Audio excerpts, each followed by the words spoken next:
Well, thank you. Thank you. Thank you, Angela, and thank you, Pastor. Let's thank the Lord for such a great pastor right here at Calvary Chapel. And thank you, Darren and Tammy Myers, for the Freedom Encounter. And you're doing such a great work. And also, thank you, Doctor, for standing up to abolish abortion.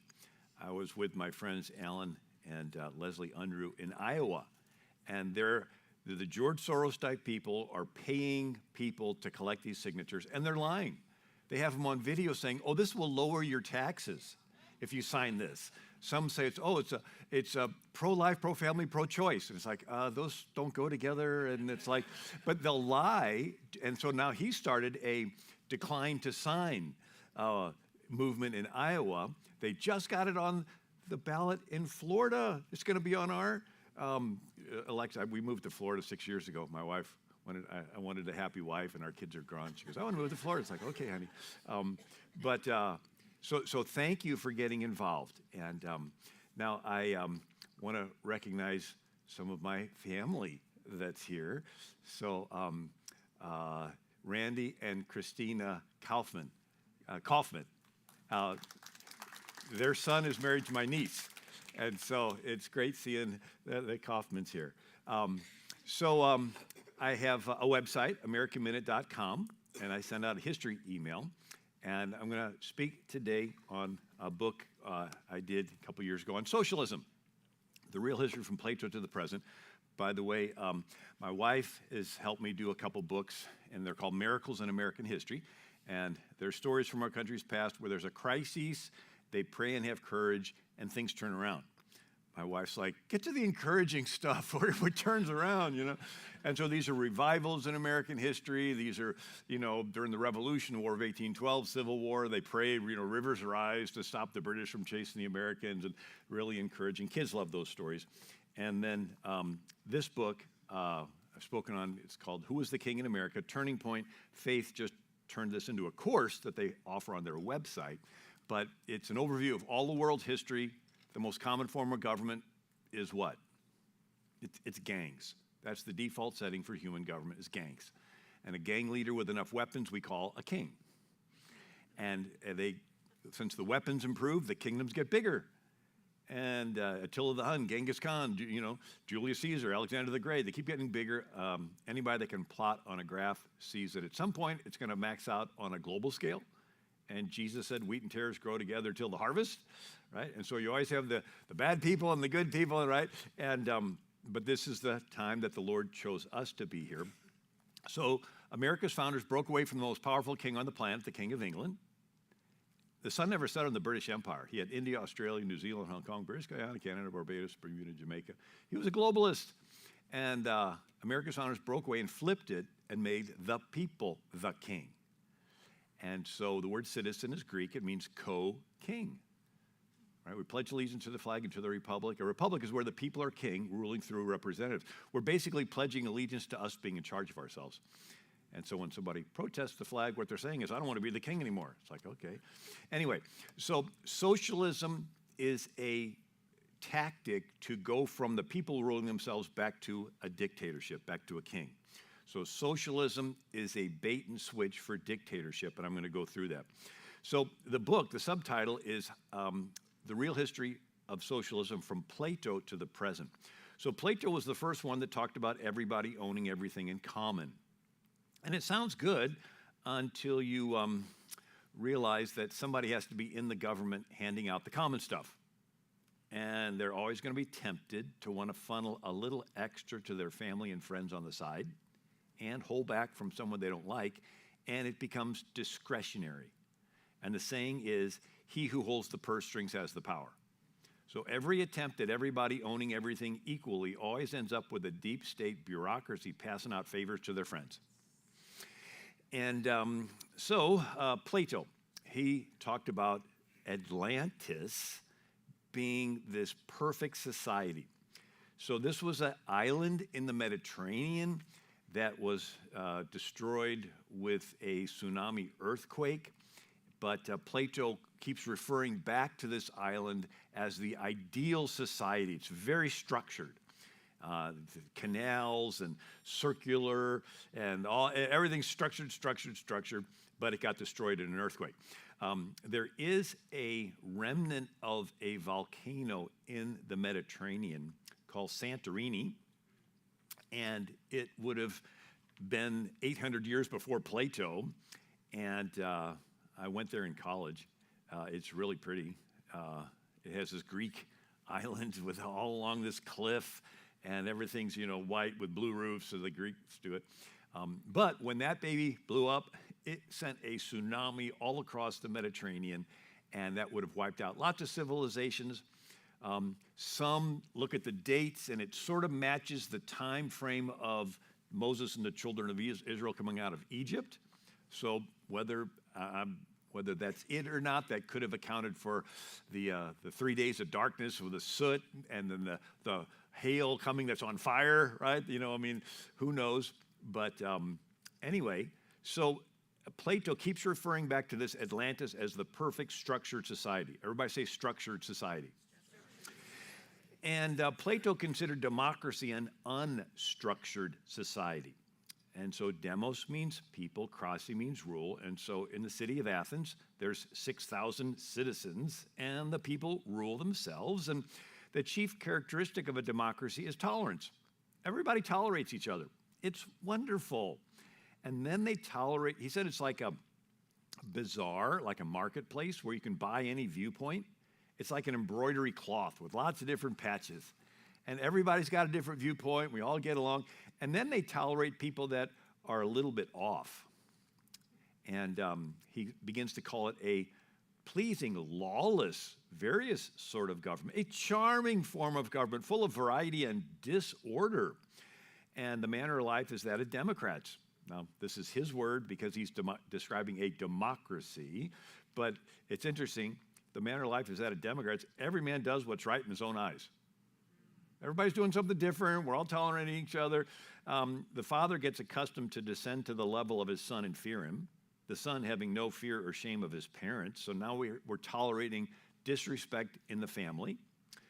And the teacher fears and flatters his students, and the students despise their masters and tutors. So now we're tolerating disrespect and lawlessness in schools.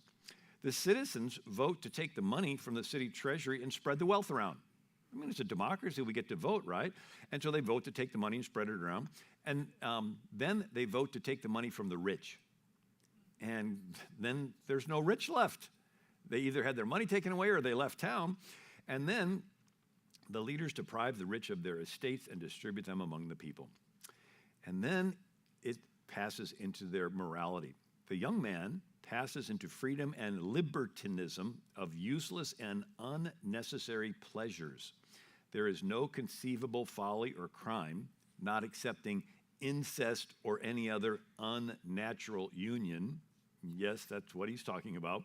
They've parted company with all shame. And so they're tolerating sexual immorality. An interesting study was done by an anthropologist, J.D. Unwin, from Oxford in 1934 called Sex and Culture. And he studied Athens and 80 major civilizations over 5,000 years, and he saw trends. And one of the trends that he saw was that sexual promiscuity and loosening of sexual restraints always precedes the collapse of a civilization. And so he's talking about in Athens and in the Greek city-states and Plato, he's talking about you're tolerating now sexual immorality. And he says that civilizations have a life cycle. Like a little plant, it's a seedling, and then it grows, and it's mature, bearing fruit, and then it starts dying. And so civilizations go through these 4 stages. First is a period of pain and poverty. They go through war, they go through famine, and they make it through that, and they become productive. And then they become protective. And then they all work together, and they become patriotic. And then it works, and they become prosperous. And then they get pleasure-focused, and they want to enjoy their prosperity. And then they get promiscuous and indulgent, undisciplined, lawless, weak, and then they get conquered by the next rising civilization. And it's sort of like an athlete.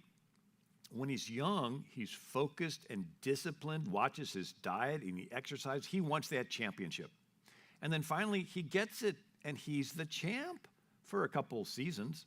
And then he gets a little lazy, eats some fatty foods, doesn't work out. But in his mind, he still thinks he's the champ. And he gets challenged into the ring of competition and gets the tar knocked out of him because he's a pot-bellied couch potato. And so this trend is observable, and J.D. Unwin looks at these 80 civilizations over 5,000 years. And it's interesting, he even called it a sexual marketplace. And he says when women as a group say that nothing happens unless there's a commitment, the guys make the commitment, and then they go out and work and get productive so that they can take care of their wife. And then something happens, there's little kids. And the guy has another emotion, being protective of his wife and kids. And when all the men of the country are productive and protective, they become collectively it's called being patriotic. They want to preserve their lifestyle and their wives and their children. And then they become innovative and creative and expansionistic and even militaristic. And but he says when women as a group don't require a commitment, well, guess what? Water seeks its own level. You'll have a bunch of guys getting selfish and pleasure time and have fun and partying and fooling around, and they're irresponsible. And then there's fewer kids to be born to fill the ranks of the military, and the ones that are born are born in situations where they're not being disciplined. And when enough of the men of the country act this way, the country gets weakened. The military gets weakened. They're more focused on sexual accommodation versus defense, and they end up getting challenged into a global competition militarily, and they get defeated by the next rising, serious, tough civilization. So this is a trend that J.D. Unwin saw, and John Adams writes to Thomas Jefferson, have you ever found in history one single example of a nation thoroughly corrupted that was afterwards restored to virtue? Why is this so unusual? Because human nature wants the pleasure. Once you break the dikes, break the levee, and let that passion go out, it's really hard to say, okay, everybody, we have to rein in all this sexual freedom that you had. It's like, no, we don't want to. So fallen human nature's on their side. And without virtue, there can be no political liberty. Will you tell me how to prevent luxury from producing effeminacy, intoxication, extravagance, vice, and folly? No effort in favor of virtue is lost. Harry S. Truman said, without a firm moral foundation, freedom degenerates quickly into selfishness and anarchy. So here we have Athens. They're tolerating each other. It's wonderful. Then they tolerate people that are a little bit off. Then they tolerate people that are a lot off, till finally they're tolerating lawlessness. Here's a quote from Isaiah. Babylon, thou art given to pleasures, that dwellest carelessly, that sayest in thy heart, I am and none else beside me. Therefore shall evil come upon thee, mischief and desolation shall come upon thee suddenly. So they tolerate each other, they tolerate people that are a little bit off, they tolerate people that are a lot off, till finally they're tolerating lawlessness. And there's criminals that just get let out of jail over and over again. And there's insecurity for life and property. And then the people begin to say, we need somebody to come along and fix this mess.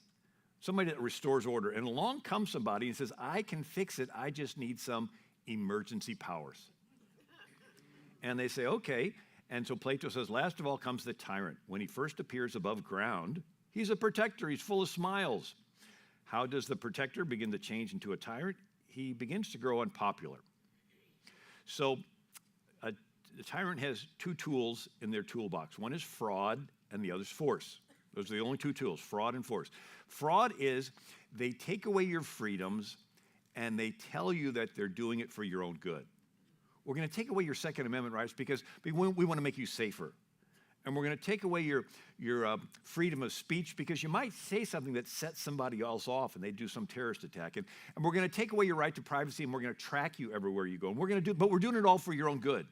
So they use fraud. But when people begin to see through the fraud and say, you know what, I don't believe you anymore, and they begin to drop in popularity, always watch out when a tyrant drops in popularity, because the only other tool in their toolbox is force. And so Plato says that if any are suspected of resistance to his authority, he will have a good pretext for destroying them. Then finally standing up in the chariot of state with the reins in his hand, a tyrant absolute, having a mob entirely at his disposal. He's not restrained from shedding of blood. So this tyrant, once he gets power, people cast it in his teeth that he's acting like a tyrant. And he has two choices: give up the power, which he's not inclined to do because Plato called him a lover of power, or get rid of the people confronting him. And so he decides to cleanse the military of anybody with virtue and morals. And he wants yes men. And so he's going to purge the Department of Justice and purge the military and purge all the law enforcement of anybody with all he wants is yes men that does what he says. And then he finally stands up in the chariot of state. He's revealed as the tyrant. Now, Plato says democracy's doomed to fail because it's based on the people having virtue. And he says people really don't have virtue. If you give them a choice of giving up their life or giving up their virtue, they'll always give up their virtue to save their life. And now ancient Israel's attempt to rule themselves without a king, that first 400 years out of Egypt before King Saul, theirs lasted a little longer because they had a big magnet in the sky called God. And you were virtuous because you were accountable to God. He's watching me. He wants me to be fair. He's going to hold me accountable. Maybe I should hesitate stealing. Athens did not have that. Athens had a bunch of fickle Greek deities, and by Plato's time, most people didn't believe in them anyway. And so Plato said, look, it's just being virtuous for virtuous' sake. And at some point, people are going to say, you know what, I'd rather have the money than being virtuous. But he says, sooner or later, they'll give up their virtue to save their life. Plato even said this: if a truly just man lived, let him die as he lived. I might add that the just man will be scourged, racked, bound, and will at last be crucified. Here's Plato, 380 BC, saying people really don't have virtue. If anybody was born that had virtue, the world would crucify him. It's like, huh? He said that in 380 BC. So Plato concluded that since democracy's chief characteristic is tolerance, and then you tolerate people that are a little bit off, tolerate people that are a lot off, you're tolerating lawlessness, it turns into confusion and insecurity for life and property. People say, we want somebody to bring order out of this confusion, and they let go of their freedoms, and it turns into this tyrant dictatorship. Plato says the best you can hope for is a nice tyrant. He called him a philosopher king. Now, let's give him benefit of the doubt. Let's say there is such a thing as a nice tyrant. They don't live forever. And at some point, they're going to die and turn all that concentrated power over to their son or grandson. That's a lousy ruler. I mean, look at Solomon. His son Rehoboam says, my daddy's, my pinky is thicker than my daddy's thigh, and he used whips, I'm going to use scorpion tails. It's like, okay, you're a tyrant. And the people rebel against him. Let's look at Joseph in Egypt. He concentrates power into the hands of one person, the Pharaoh. And what did that Pharaoh do with the power? He fed the children of Israel, gave them the best land at Goshen, gave him jobs taking care of his cattle. He was a good king. He was a philosopher king. But then there was a new Pharaoh that did not know Joseph.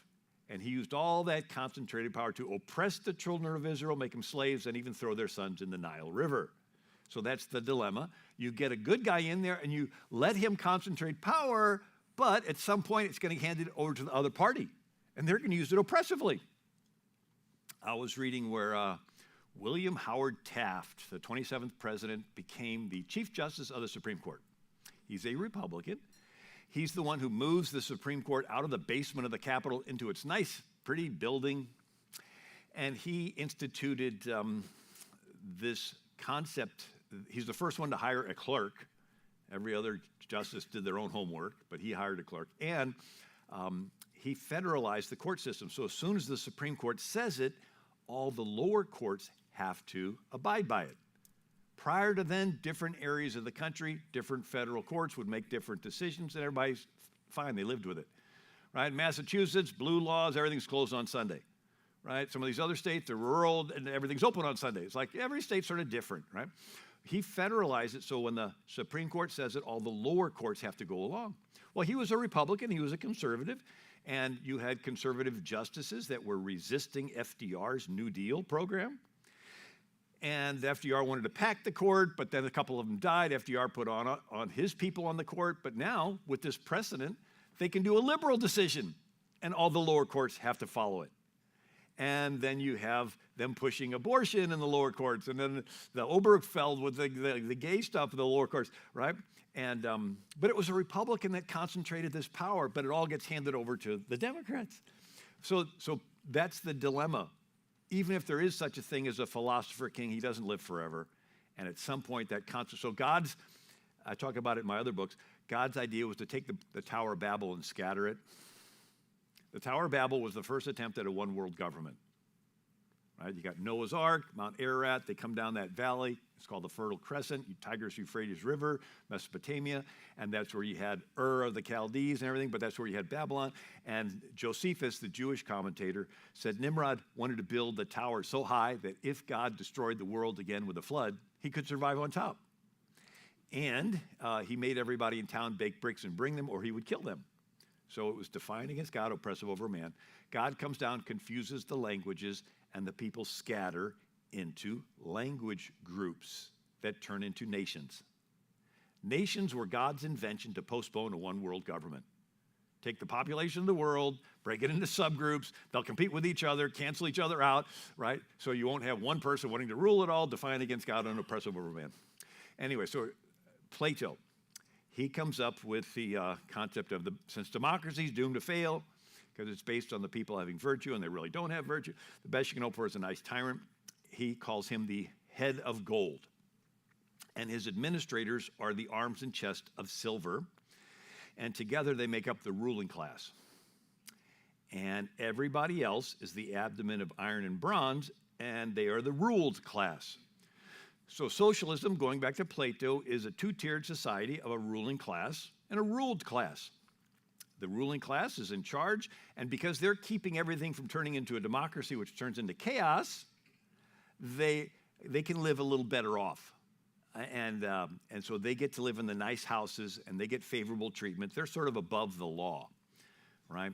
And so they are politically connected. They're supported by the commoners, and they can do special things, like getting their hair styled when nobody else can. Remember Nancy Pelosi, right? They shut down all the businesses, but she had to open up this beauty parlor just so she can do her hair. And then the insider trading. There's actually an app now where you can pick which congressman you want to mirror their investments. And if you pick Nancy Pelosi, you'll get a 300-time better return than anybody else on their investment apps. Why? Because they have insider information, and anybody else that would do that, it would be a jail time. But because they're on the inside, they can do it. But you can just mirror whether you don't have to study everything, you just copy them, and you'll have really good investment return. So the ruling class, they're above the law, and everybody else is the ruled class in this two-tiered socialist society. Yes, everyone is provided for, but nobody owns any property.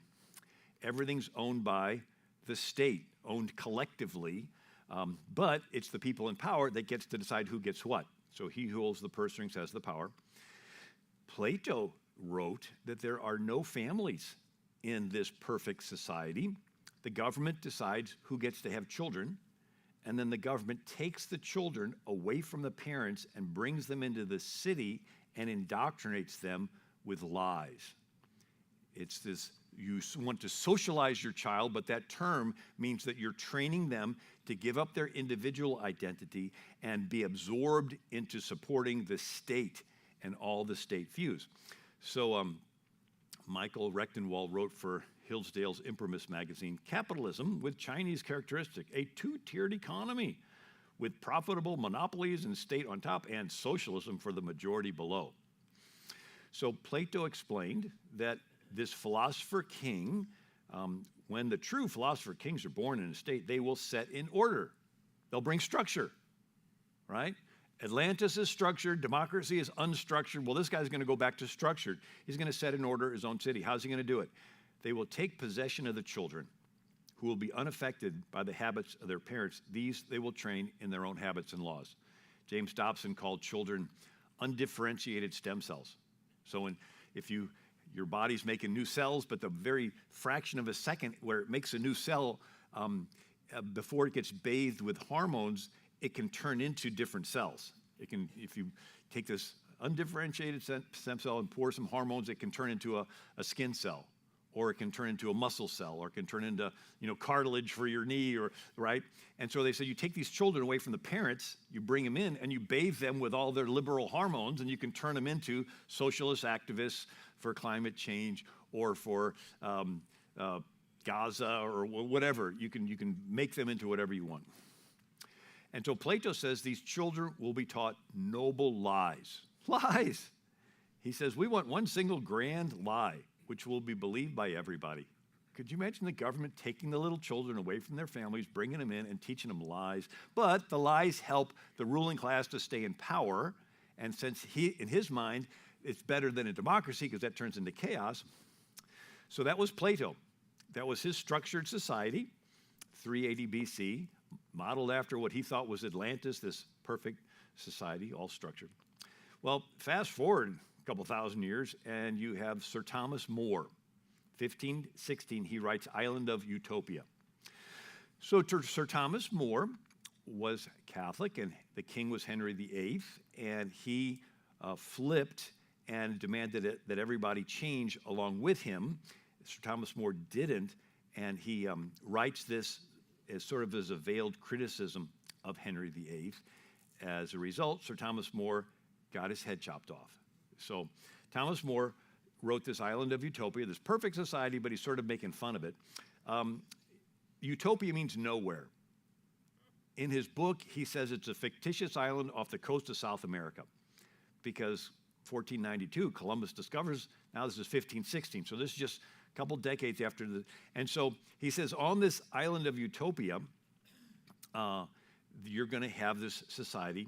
Now, if you ever read Plato, it's a dialogue.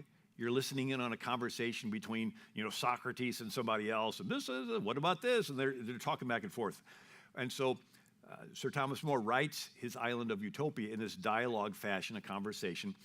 And the conversation is with a traveler named Hythlodaeus, which means peddler of nonsense. So we have this utopia, an island of nowhere, told to us by this peddler of nonsense. And it's a perfectly structured society. There are the upper class rulers, the lower class commoners. There's free health care on Thomas More's Island of Utopia 1516. There's free identical clothing.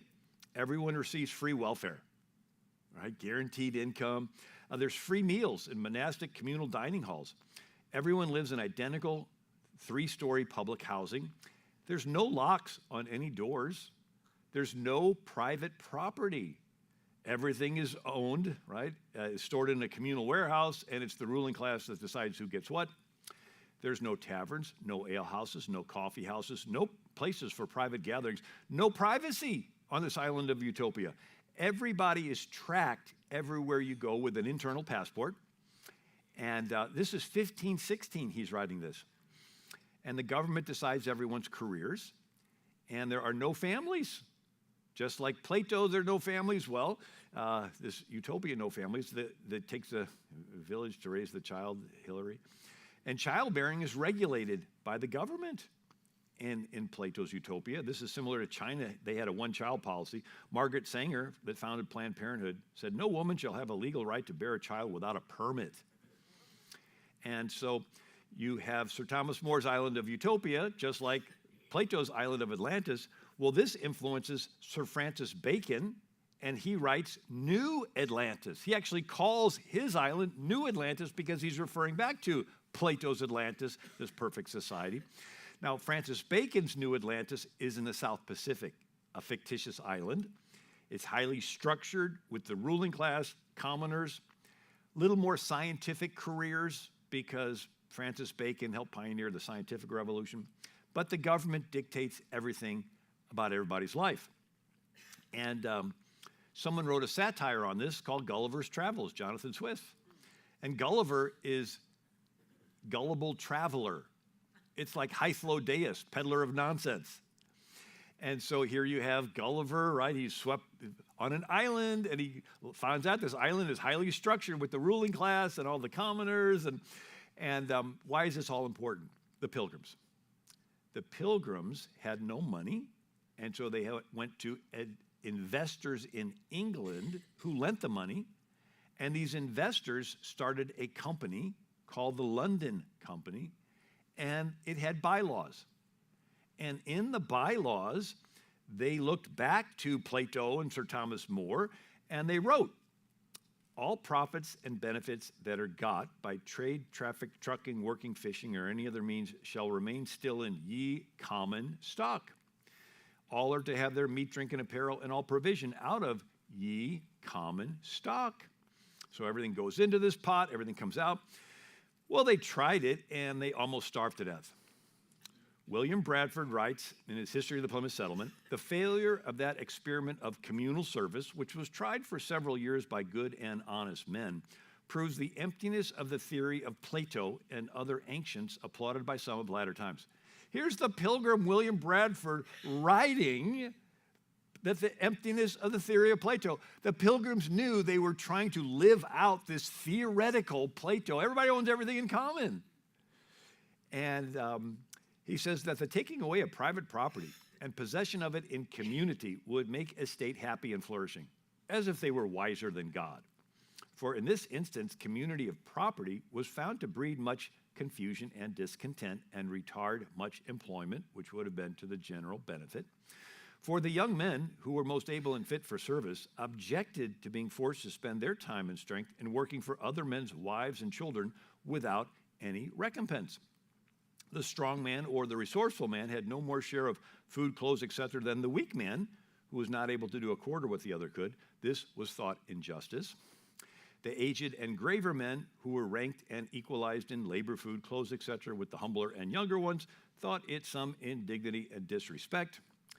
As for men's wives who were obliged to do service for other men, such as cooking, washing their clothes, etc., they considered it a kind of slavery, and many husbands would not brook it or allow it.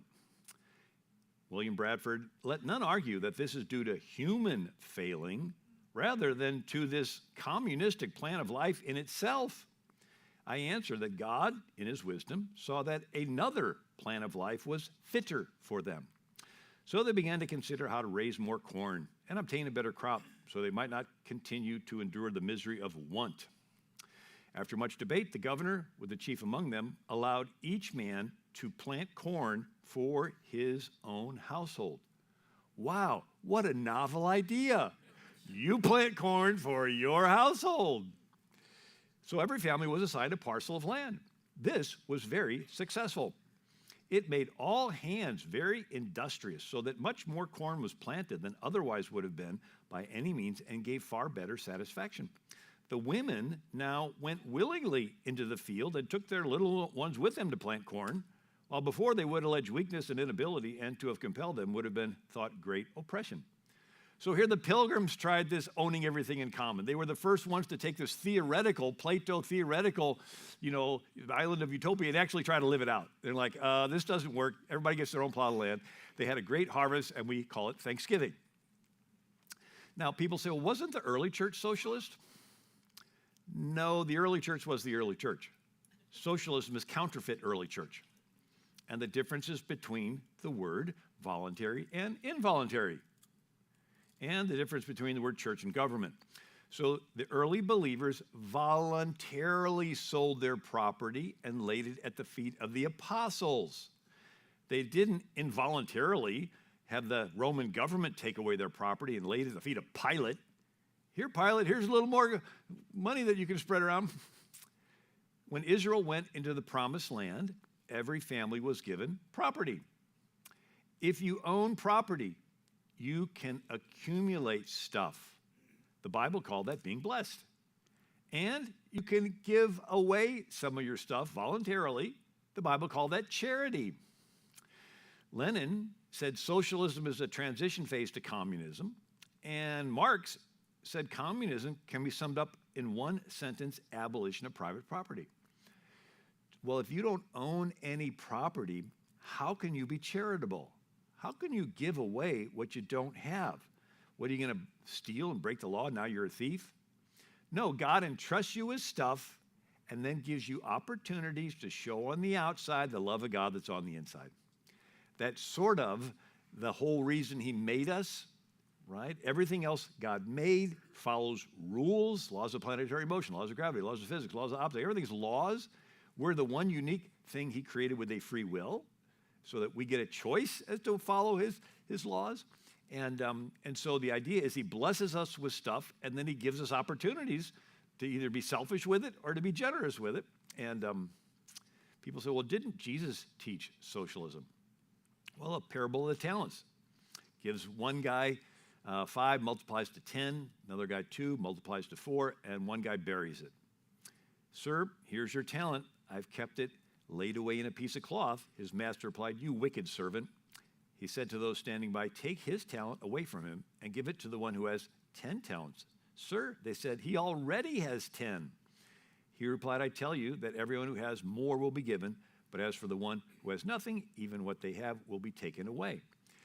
If Jesus were a socialist, he would have said, take from the guy that's got 10, divide it up equally among the rest.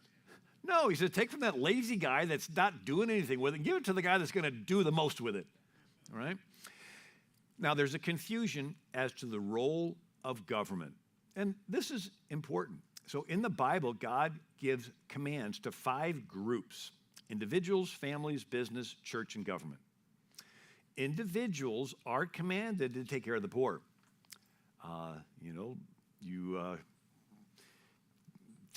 Clothe the naked, feed the hungry, so forth. Do you know the family commands are mostly husbands, love your wives, children, obey your parents? There's no command for a family to take care of poor strangers.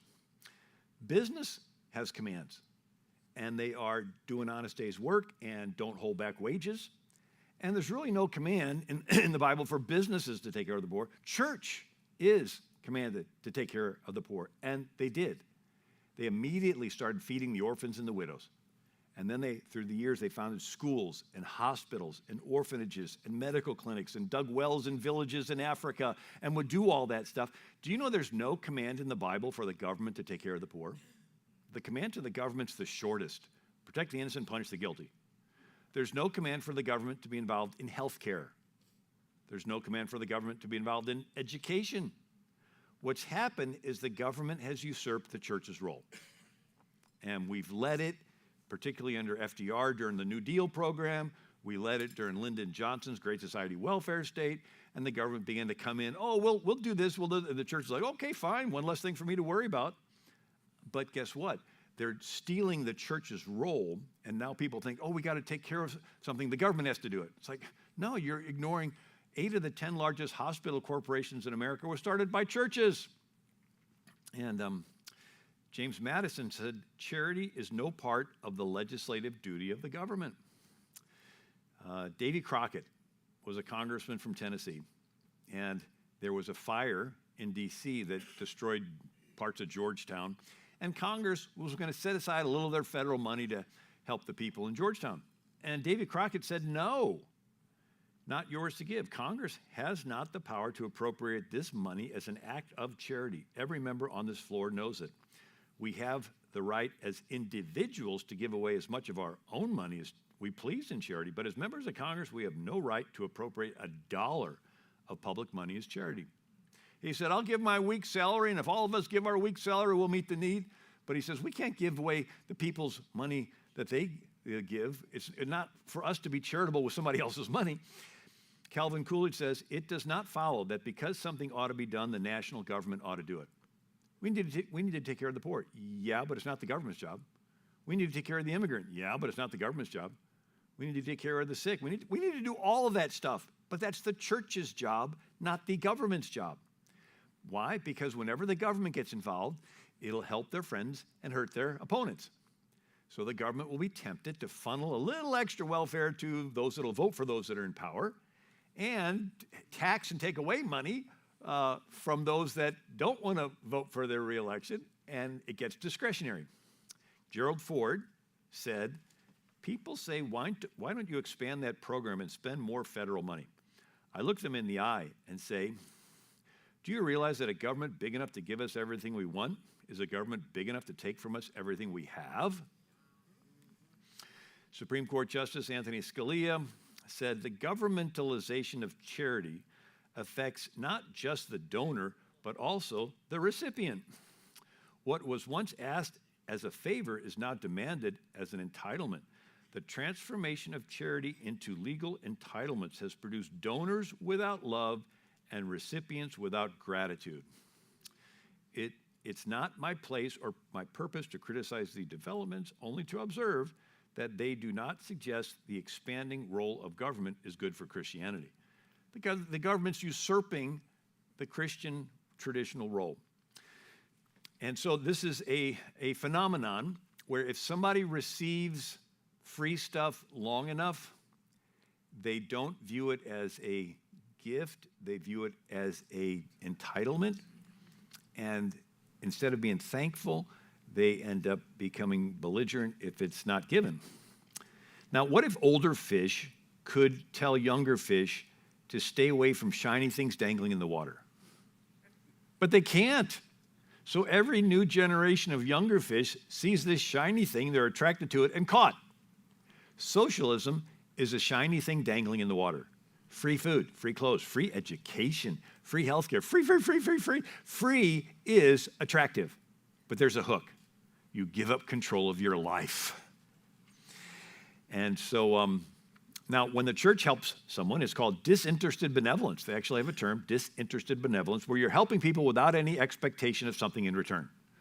Right? I'm helping this person. I may never see him again, but I want to help him. You don't expect anything in return. And if that person gets better off, well, they'll emulate it and they'll become generous. And this thing will pass along, produce the body of Christ can grow. When the government helps people, it's always in exchange for something. Remember in Egypt, right? You need grain? We'll give you grain, but it's in exchange for your cattle, your land, your lives, your votes. So the church helps people. It's personal. You have a person giving, so you have the person that gives feels the joy of the Lord welling up on the inside of them that they help somebody in need. And the recipient feels the love of God through a real person. And it's a personal thing, and there's a relationship that's established. There's a gratefulness, and then a discipleship that can take place. But whenever the government helps people, it's impersonal.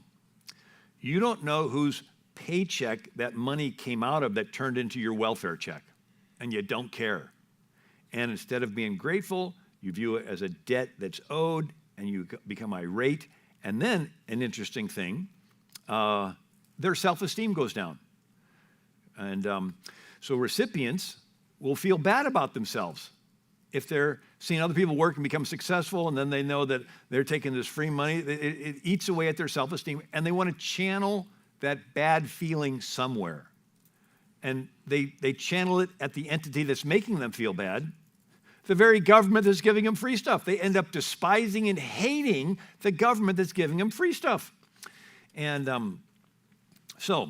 1960s, you have the do not trust government, anti-war, oppose the rich, freedom of speech, free speech, and do not imprison protesters. But 2020, you have these liberals wanting to trust the government. They're pro-war. They're the richest people in the world, and they want to imprison protesters. And anyway, so pilgrims, they go from company to covenant. What do I mean? They go from the bylaws that says everything's owned in common to a covenant form of government where you get your own stuff, but you care about people. So the pilgrims go from an involuntary system to a voluntary system. And so the covenant concept comes from ancient Israel, the first 400 years out of Egypt. It's where you get blessings from God and you voluntarily share them with your neighbor because you're doing it as unto God. And John Winthrop of the Puritans said, this love among Christians is a real thing. We're knit together by this bond of love. We must make one another's condition our own. Rejoice together, mourn together, labor and suffer together. We shall find that the God of Israel is among us. So you're caring for your neighbor, but you're doing it voluntarily. Prime Minister Margaret Thatcher, the Decalogue or 10 Commandments are addressed to each and every person. This is the origin of the sanctity of the individual. Your founding fathers came over with that. They looked after one another, not only as a matter of necessity, but as a matter of duty to their God. So I'm going to help you out voluntarily because I'm doing it as unto God. It's not the government taking away my stuff and giving it to somebody I'll never meet. So they look back to this 400 years out of Egypt before they got a king. It's called the Hebrew Republic, and that's why they taught Hebrew at Yale and Harvard. And so for 400 years, remember I talked about the promiscuity and sexual immorality precedes the destruction, but Israel had a big magnet in the sky, and you were virtuous because you were accountable to God. And so all government is somewhere on this spectrum. Total government on one side and no government on the other side. Total government power concentrates into the hands of a philosopher king, eventually a dictator.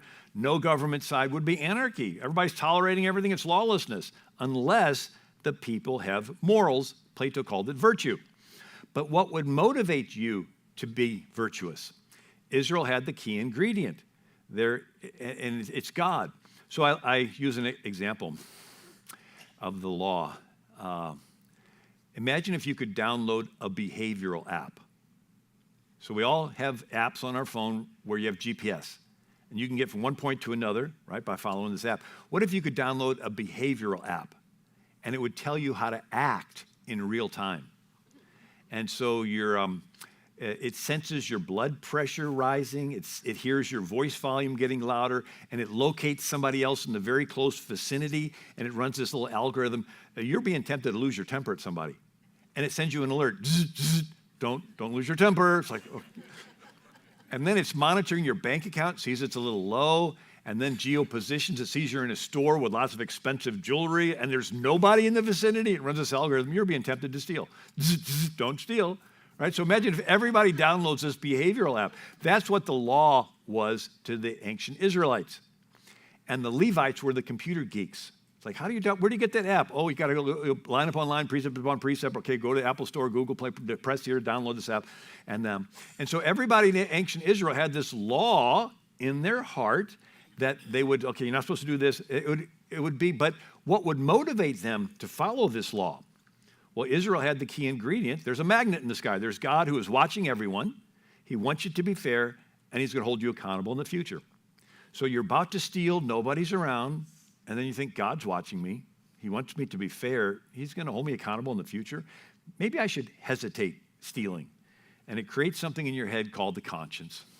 If everybody in the country believes this, you can maintain complete order with no police. There's this big magnet in the sky. Okay, God's watching me. He wants me to be fair. He's going to hold me accountable. Maybe I should hesitate stealing. Now, God knew the Israelites would steal and would sin. And rather than them walk around waiting to be judged, how depressing is that? Once a year, they had the Day of Atonement, and they brought the blood of the lamb into the holy place, and everyone's sins in the country were forgiven for the past year, and they all started the new year off with a clean slate. And that is foreshadowing Jesus. He is our atonement, not just paying for our sins for the last year, but for our whole life and for all eternity. Reagan said, without God, there's no virtue because there's no prompting of the conscience. If there's no God up there, why are you being good? Why are you being virtuous? Oh, just as long as everybody else is the way to fit in. And so if you get rid of this God, all you have is a bunch of laws made up by a bunch of old white men, right, so to speak. I mean, somebody made them up. Why follow what they made up? And some people say, well, you know what? I'm not going to follow those laws. I'm going to yield to my passions. I'm going to give into my promiscuity. I'm going to follow my lusts, and it's going to turn into this lawlessness. And then everybody's going to say, we need somebody to come along and restore order. And the rubber band snaps back, and you get your philosopher king. And in Israel's case, they got Saul. So Israel's system worked as long as the priests taught the law and taught that they were accountable to God.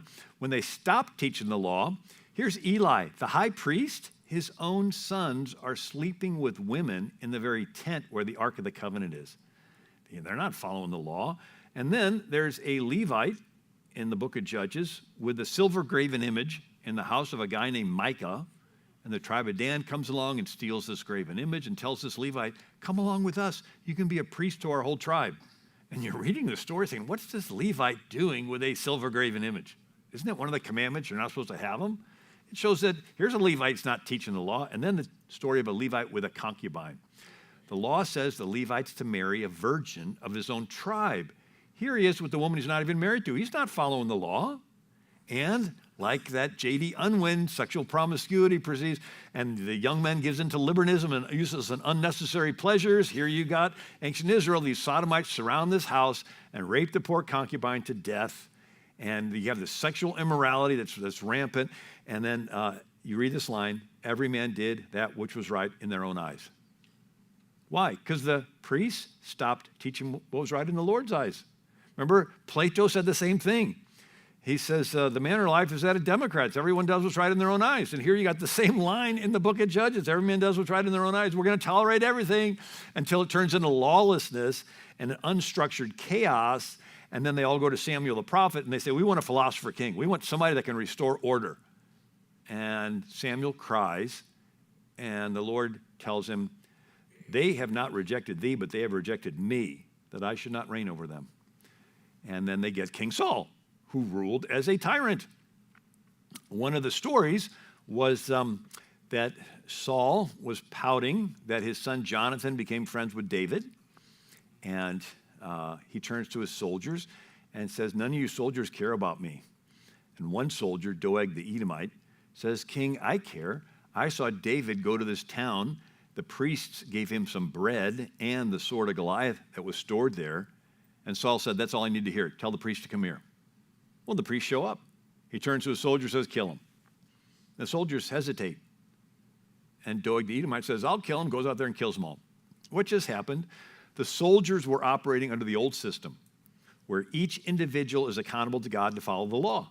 And the law says you need 2 or more witnesses before you condemn somebody to death. There's only one witness, Doeg. And they're like, okay, King, you're telling me to kill, but there's only one witness and there's 2. And I'm accountable to God. I have a conscience. And Doeg says, King, I'm going to surrender my conscience to you. You tell me to kill, I'll kill. If the government tells me to kill the baby in the womb, I'll kill it. Government tells me there's no more male and female, fine. Tell me they can switch and you can have fuzzies and litter boxes. And these kids, there's one state in Oregon where the fuzzies were beating up on all the other kids and the other kids were not allowed to touch them. And the principal's own kid identified as a fuzzy. So the fuzzies got all this special treatment. It turns out, and so these elementary kids walked out of class. They organized their own protest in elementary school against fuzzies. I mean, it's like this chaos going on in America. And so the government always wants to teach noble lies. It wants to be between you and God. It doesn't want you to have a conscience. It wants you to surrender your conscience to the government. When Nebuchadnezzar blows the trumpet, you bow to the statue. When the government gives you a mandate, you just blindly surrender to the government. But the old system was, no. I've got a conscience. I'm personally accountable to God. I'm going to make sure that what is done lines up with God's word. There has to be 2 witnesses.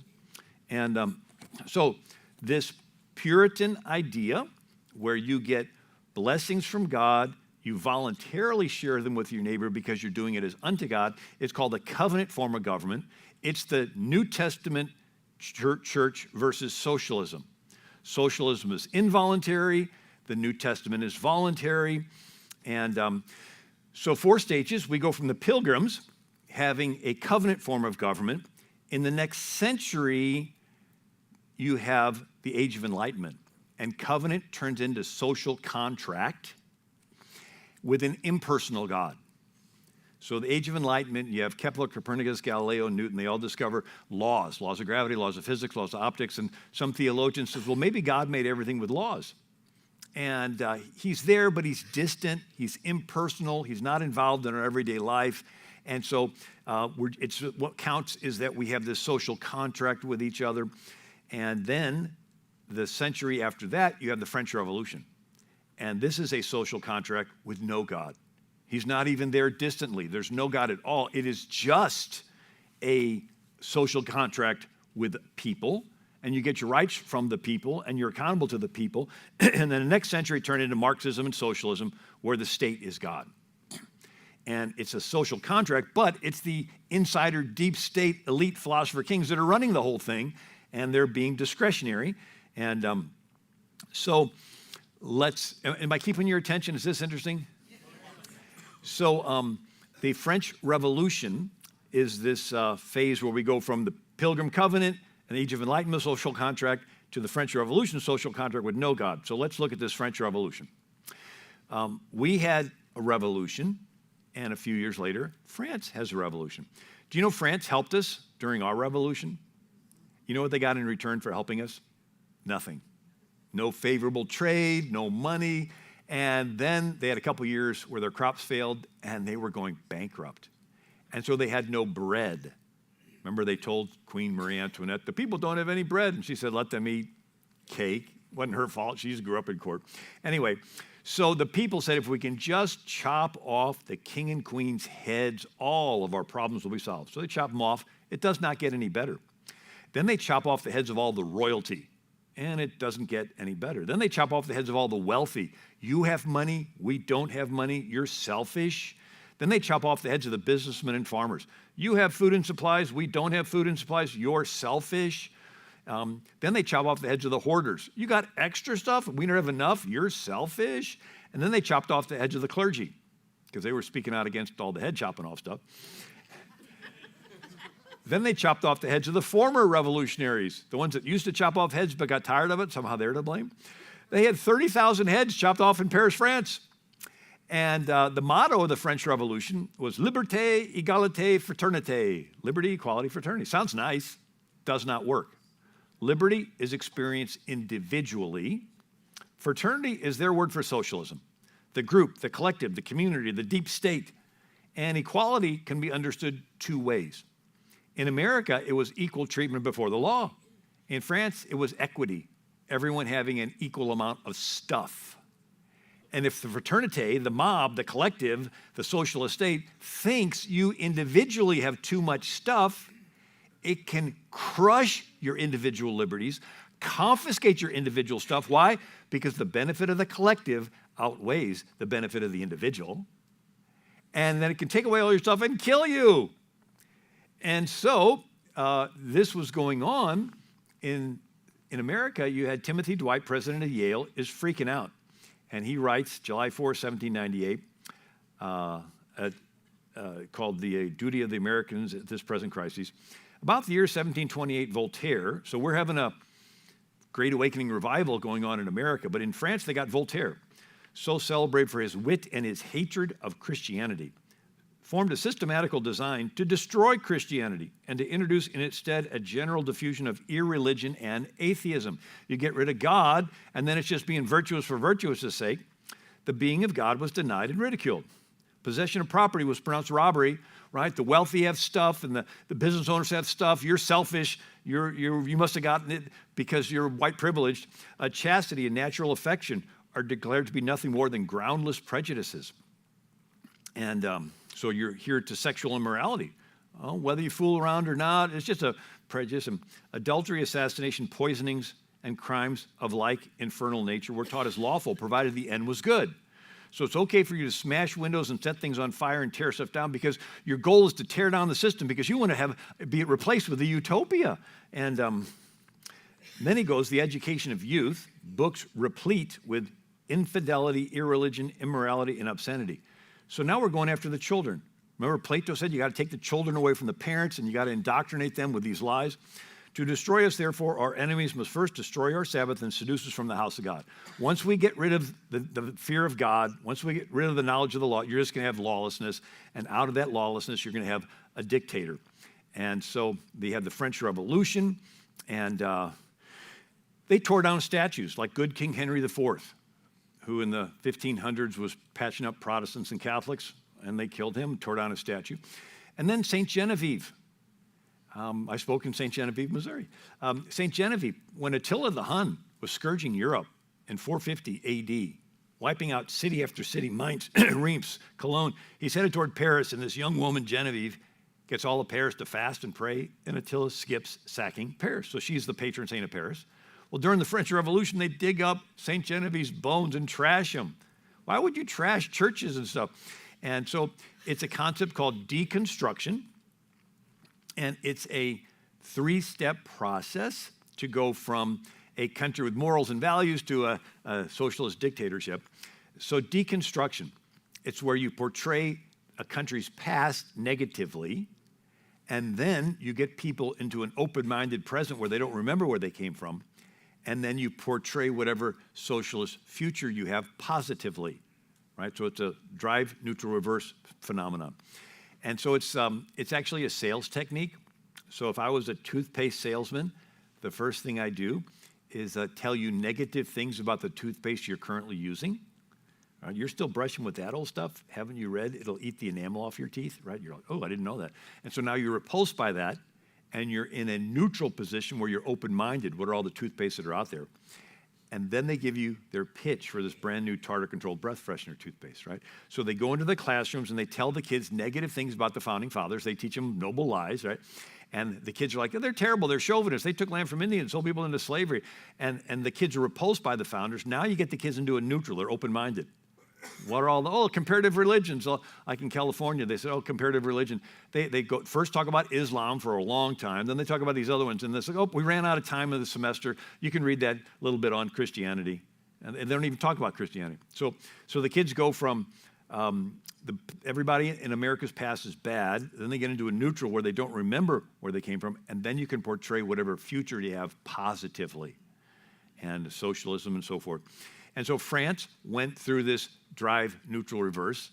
They went through 1,000 years of Catholic cathedrals, Protestant Reformation, and Jewish neighborhoods to the French Revolution, where it's free sex, anything goes, all right? And now it's turning into a socialist Islamic Europe, with Muhammad being the #1 name for newborns and having 4 wives and 5 children per wife. And so in a few years, they'll have taken over. And so the French Revolution, they tear down these statues. And so they had this reign of terror. And it was an intentional effort to erase Judeo-Christian influence on French society. Religious monuments destroyed, graves were desecrated, religious meetings were prohibited, churches were closed, Christian schools were banned, church education outlawed. The nuns ran the hospitals, right? 660 AD was the oldest hospital in Europe, founded by Christians, and it's right next to Notre Dame Cathedral, Hotel Dieu.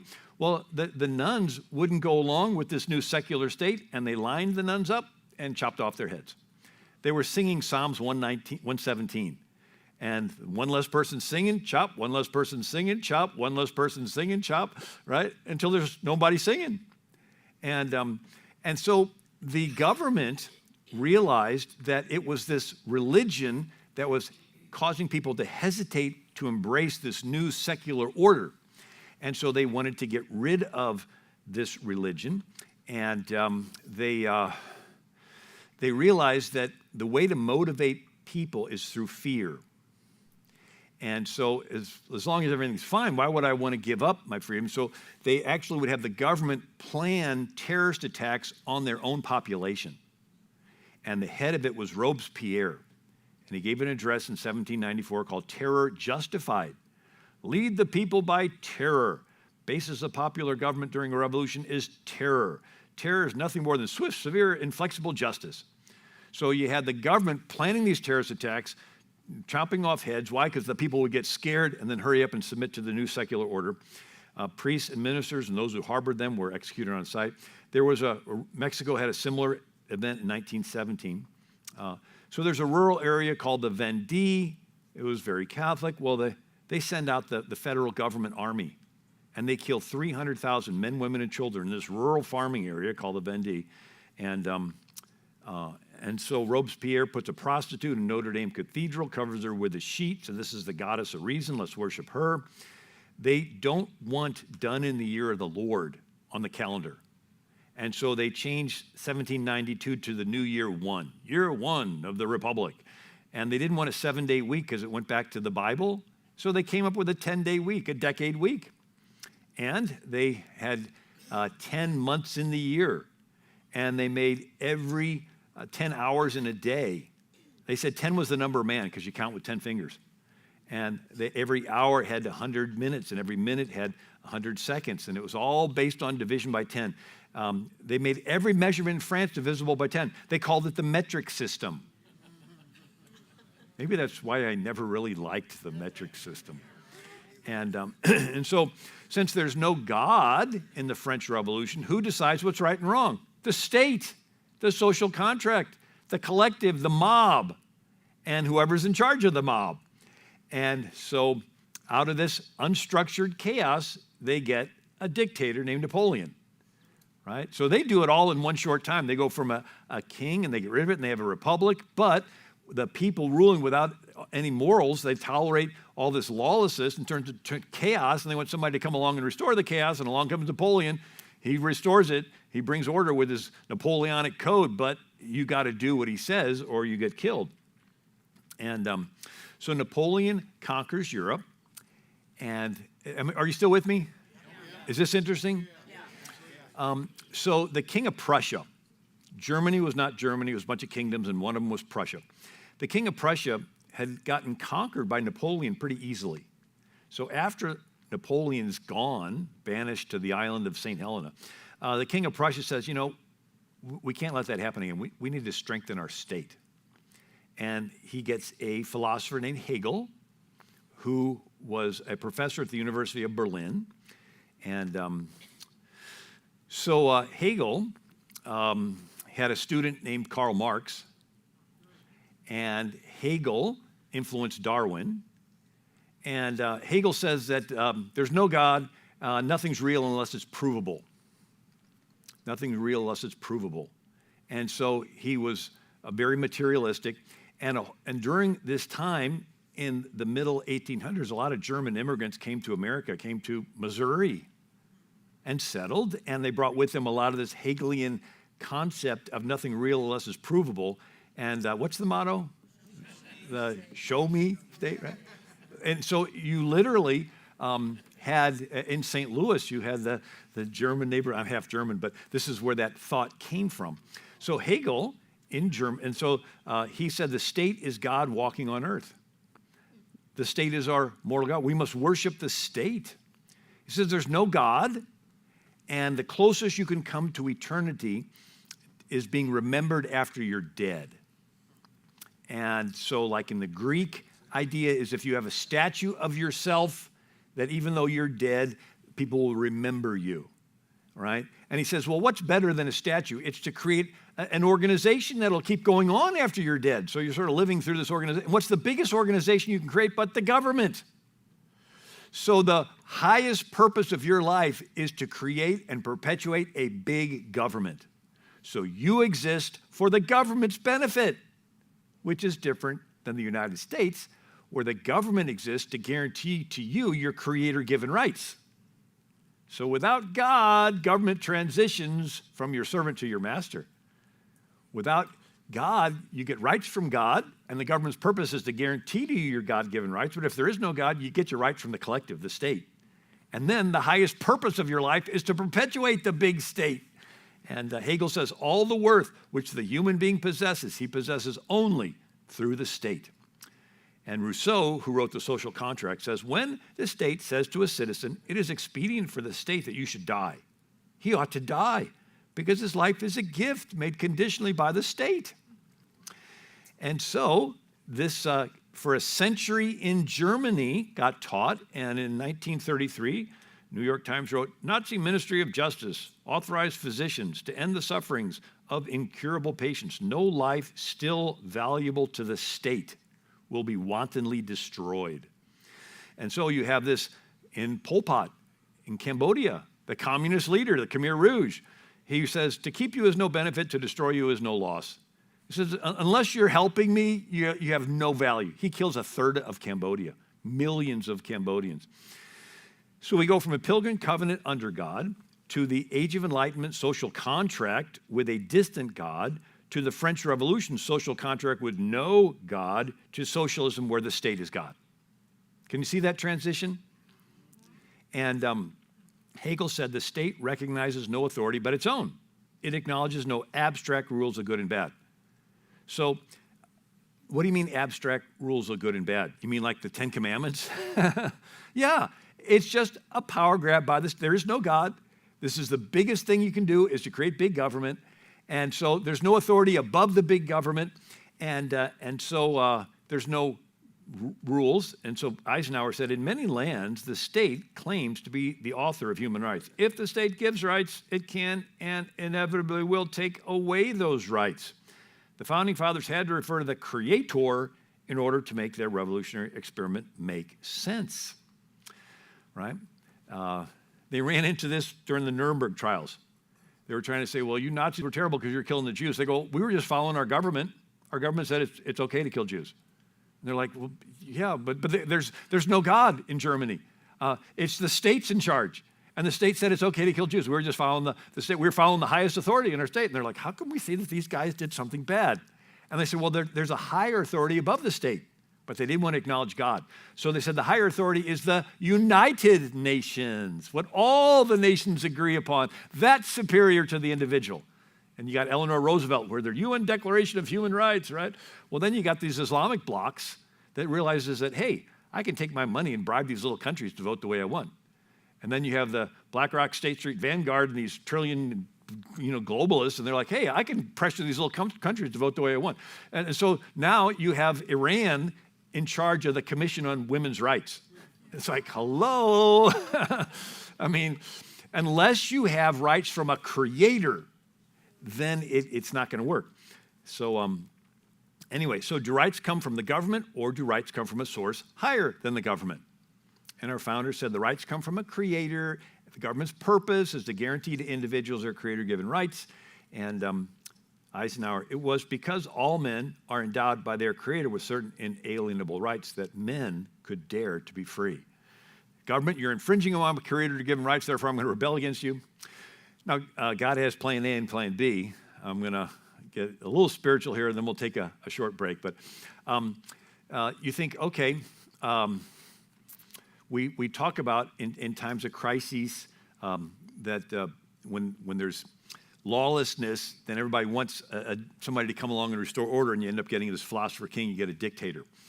And so in this lawless crises, people surrender to the state, and ultimately it's called the Great Reset, and they want a global crisis, and everybody will surrender to a globalist state. But I thought, well, it's also in times of crises that people turn to Christ. And so God made us as voluntary human creatures in his image, and he wants us to turn to him. If he forced us to turn to him, then we'd be robots, right? And so he won't force us, but he wants us to turn to him, so he does have plan A and plan B. Plan A is he blesses us so much, we turn to him out of gratefulness. If that doesn't work, there is plan B. He withholds the blessings. He lets us experience the consequences of our selfish actions, and makes things turn bad, and we turn to him out of desperation. His goal is to have us turn to him. There's an easy way, there's a hard way, right? We should turn to the Lord all the time, but at least let's turn to him in our time of crisis. And he wants to bless us, and he wants us to turn to him. So anyway, well, did you get anything out of that?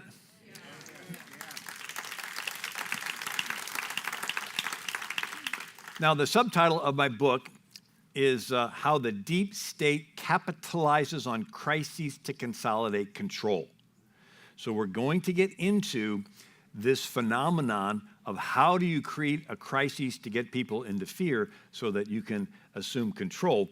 And why don't we take a 5-minute break? You can use the restrooms and get some coffee, and then we'll come back and talk about that. So is that okay? All right.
Well, let's start working our way back to the seats. And I got an exciting second message that I think you'll want to hear. And is there a little ring on this? A little back feedback? So we'll start coming back to the seats here.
Thank you.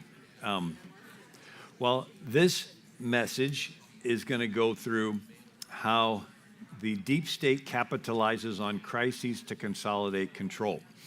So again, the most common form of government in world history is kings. You have the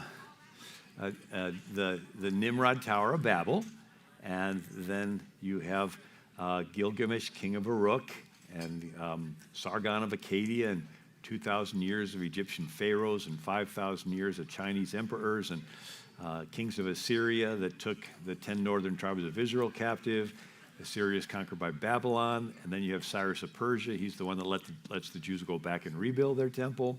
And then Alexander the Great, 333 BC, Chandragupta in India, a quarter of the world's population, 25 BC, Augustus Caesar. Did you know Augustus Caesar wanted to have a worldwide tracking system? It was called the census, tax enrollment. If he could have had 5G and cell phones and facial recognition software, he'd have been tempted to use that. An Ascomite empire in Africa. Attila the Hun, 450 AD, had an army of 500,000 men wiping out cities. The Byzantine Empire. Islam comes along and conquers from the Persian Gulf to the Mediterranean to the Atlantic Ocean, conquers Spain. And then Charlemagne and Europe, and then the Vikings in the year 1000 AD. They conquer up every river. And then Genghis Khan, 1200s, conquers from Korea to Hungary, kills 30 million people. Kublai Khan and Tamerlane and Ivan the Terrible. And then this hemisphere, you got Aztec Montezuma and Atahualpa in India. And then the King of Spain has the biggest empire the world had never seen. Philippines are named after his son. King of France, Louis XIV, the Sun King. And then finally, the King of England. The King of England was a globalist, a one-world government guy with him at the top. The sun never set on the British Empire. Any one of these guys would have been happy to be the Antichrist if they didn't die, and the devil has to start from scratch, but he starts with the latest military and technological advancements. But anybody that can plot sees that it's going to max out on a global scale. So America is one of the few examples of taking the power of a king and giving it to the people. It's called a republic. Now, what's the difference between a democracy and a republic? Democracy has two meanings. One, it's a general reference to a popular government. Popular meaning the population gets to rule. But as a functional, practical form of government, democracy only works on a small scale, like a city-state of Athens, where they had 6,000 citizens, but every citizen had to be at every meeting every day to talk about every issue. Totally time-consuming. You did not have time for anything else. You had to go there. What are we talking about? And if you didn't keep up on what they're talking about today, you're called an idiotus, an idiot. What are we talking about today? It's like, and now a republic is where you take care of your family and your farm, and you have someone in your place that goes to the market every day and talks politics. They are your representative. Easy way to remember, the word republic begins with three letters, R-E-P, and the word representative begins with three letters, R-E-P. So a Republican form of government is a representative form of government. You're the king. You've just hired somebody to go and sit in the market and find out what they're talking about and to carry your views and come back and tell you what they're talking about so you can do other stuff.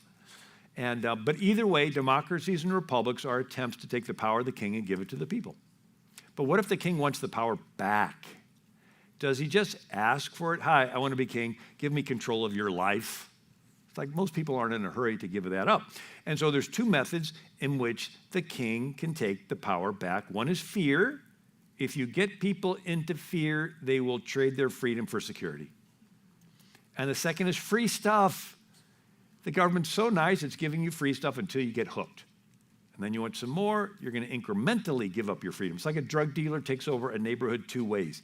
He comes in with guns, gets people into fear, and they submit to the mob in exchange for being left alive. Or the drug dealer's so nice, he's giving you free drugs until you get hooked. And then you want some more free drugs, you're going to incrementally have to give up your freedom until you're selling yourself into prostitution. It's like a hunter catches animals through guns or bait. There's a front door approach, there's a back door approach. And I was reading How to Catch Pigs in the Wild. And matter of fact, last night we pulled up to the hotel, and there's a couple guys from southern Missouri, and one guy owns a trucking company, and they said, they're upset about how their family's always voted Democrat, but his granddad said, I'm not going to vote Democrat anymore. And so now he says, look, none of us are happy with what's happening with the country. And I said, yeah, socialism, it's sort of like the way you catch pigs in the wild. Goes, we've catch feral pigs in the wild. We know how to do that. But the way it is you put a post in the ground and throw some corn down. The pigs come, eat the corn, ignore the post. Second day, there's 2 posts in the ground. They eat the corn, ignore the post. Next day, 3 posts and 4, and you start putting them in a semicircle, putting fencing in between. You throw the corn down, they just come, eat the corn, until pretty soon all there is a little gate, and they squeeze through the little gate, they're eating corn, and you shut the gate, and you caught yourself some wild pigs, right? And so you get people dependent on the money, and then you begin to incrementally say, well, for you to continue this, we need you to fill out this form to see if you have any guns in the house. And we need you to fill out this form to see if you lose your temper, and so we can red flag you. And we're gradually going to have you give us more of your information until we can put you in a cage. Now, some scriptures. Fear of man bringeth a snare, Proverbs 29:25. Fear, a snare. So snare is a trap. When you make decisions out of fear, there's a good chance you're going to be trapped. That's why over and over again in the Bible, God says, fear not, fear not, fear not. But the other is free stuff. Every man, when he's tempted, he is drawn away of his own lusts and enticed, right? You want something. So let's talk about fear. How do you get an entire population into fear so they'll give up their freedom? You have to sow discord. If everything's fine, why give up my freedom? You have to sow discord, so it's an unsettledness, an insecurity, and you're just like, I want somebody to give me security. And so you sow discord. Some scriptures, Psalms 133, how good and pleasant it is that brethren dwell together in unity. Everybody say unity. Proverbs 6, the 6 things the Lord hates. The last is he that soweth discord. Everybody say discord. We have unity, we have discord. Imagine being in heaven and somebody is sowing discord. Well, it happened. Lucifer, the word devil in Greek, diabolos, means to divide. Diabolos, right? To divide. So here's the devil sowing discord in heaven, and he gets 1/3 of the angels to follow him. And there can only be one will in heaven. It's God's will. It's the good will. He made you out of nothing, and he loves you and wants to spend eternity loving you, right? But at the moment there's 2 wills, there's division, and there's war in heaven. And he's cast out. He goes into the garden, and what does he do? He sows division. He sows discord, gets Adam to blame Eve, and then he sows discord and has Cain kill and Abel. And then we see how Israel, for 400 years, they had no king. I write about it in the book here. But Israel, 1400 BC, they come out of Egypt. And for 400 years, no king. It's a total anomaly in world history. It's the book of Judges in the Bible, where you have millions of people and no king. And it worked because every citizen was taught the law, personally accountable. They had to follow the law. It worked till the priest stopped teaching the law. Every man did what's right in their own eyes, turns into chaos. They get King Saul. But during this Hebrew Republic period, where there's no king, you have Gideon. You have 100,000 Midianites. Gideon defeats them with 300. And no country in the world is even thinking about invading Israel. They have peace.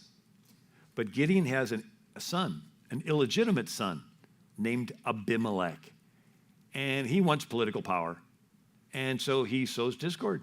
He goes to the town of Shechem, where his family's from, and he does critical race theory, identity race politics. He sows discord. Is it better for you that all the sons of Gideon reign over you? Remember also that I am your bone and your flesh. So it's not whether or not I know how to rule. I'm just one of you. We're identifying on a flesh level. And his brethren spake of him in the ears of all the men of Shechem, and their hearts inclined to follow Abimelech, for they said, he is our brother. And what does he do? He gets this following. He goes to the city treasury, and he takes money to hire protesters and rioters, like George Soros hiring all these college protesters, right? And so what do? They gave him 70 pieces of silver out of the house of Baal-berith, wherewith Abimelech hired vain and worthless persons which followed him. And they went unto his father's house at Ophrah and slew his brethren. They did all this violence, and then the men of Shechem made Abimelech king. So you take a country completely at peace, nobody's even thinking about invading, but on the inside, you got somebody sowing discord. Lucifer sowed discord in heaven, sowed discord in the garden, Diabolos, devil. Now he's sowing discord in ancient Israel, takes a country at peace, breaks them into the Shechem ones against the other ones, and they do this violence, and they panic, and Abimelech gets to be king. Now, the Hebrew Republic would have ended here rather than a century later with King Saul, had not somebody threw a millstone over the wall and it killed Abimelech. But let's look at another story. Italy, 500 years ago, was not Italy. It was a bunch of city-states. Venice, Genoa, Naples, Florence, Siena, Papal States, and they all had armies and fought. And Machiavelli had an idea. He thought if one prince could control all of Italy, it would stop the infighting between these Italian city-states. And so he writes a book called The Prince, where he advocates the ends justifies the means. The end of one prince controlling all of Italy is such a good end, because it'll stop all this infighting, that any means necessary to get there is justified. Lie, cheat, steal. So if a prince conquers a city, and the city does not want to be conquered, they would hate the prince. But if the prince pays criminals and rioters and protesters, and they create violence and they smash things and set things on fire, the people will panic and cry out for some philosopher, king, dictator to come in and restore order. And the prince will come in, get rid of the very criminals he bribed to create the mess. Nobody will know the better for it, and everyone will praise the prince as a hero. So it's good marketing. You create the need and fill it. You go around the back of the house and set it on fire, and then you go around the front of the house and sell them a fire extinguisher. And they'll pay anything for it and even thank you for being there. Right? So it is called Machiavellianism, where you create or capitalize on a crisis to consolidate control. Now, you know that quote a little more recently when Rahm Emanuel said, you don't ever want a crisis to go to waste. It's an opportunity to do important things you would otherwise avoid. Fox primetime Ben Domenech said, Rahm Emanuel's famous dictum, never let a crisis go to waste. Normal times don't produce the outcomes that the authoritarian left wants, because people are not scared enough to give them the limitless power they crave. Crises are necessary, and so if there aren't any on offer, they manufacture them. Right? So if everything's fine, why should I give up my freedoms? But if there's a crisis, I need somebody to save me from the crisis. And so we see a crisis, our response is, how can we help people through it? They see a crisis, their response is, how can we usurp power through it? Henry Louis Mencken wrote, the urge to save humanity is almost always only a false face for the urge to rule it. So the British Empire became the biggest empire in the world. It was a globalist empire. The sun never set on the British Empire. India, Australia, New Zealand, Hong Kong, British Guyana, Canada, Barbados, Bermuda, Jamaica, right? Khartoum, Sudan. How did they get so big? Did they just walk into a country and say, hi, we want to be the biggest empire in the world. Okay, here are the keys. We were waiting for you. Is that how they got so big? Let's zero in. How did they take over India? All right, so first they land in Bengal in 1714 and open a trading post that turned into a trading fort that turned into them having guns. And they would give guns to one kingdom and then guns to another kingdom and then sow discord between the kingdoms, stir up ancient animosities, and they would fight each other and they'd bloody each other, they'd kill and weaken each other. And then the British would come in and restore order by taking control of both of the weakened kingdoms. And then they would do it again and again and again until they took over all of India, a quarter of the world's population. And they tried doing this in America during the Revolutionary War. The British stirred up the Indians to attack the Americans. Right? So the Americans and the Indians had reached an equilibrium. We're getting along.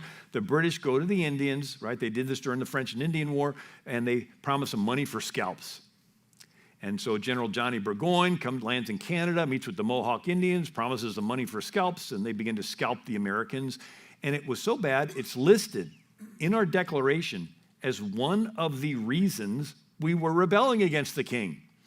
The king has excited domestic insurrections among us and has endeavored to bring on the inhabitants of our frontiers the merciless Indian savages whose known rule of warfare is an undistinguished destruction of all ages, sexes, and conditions.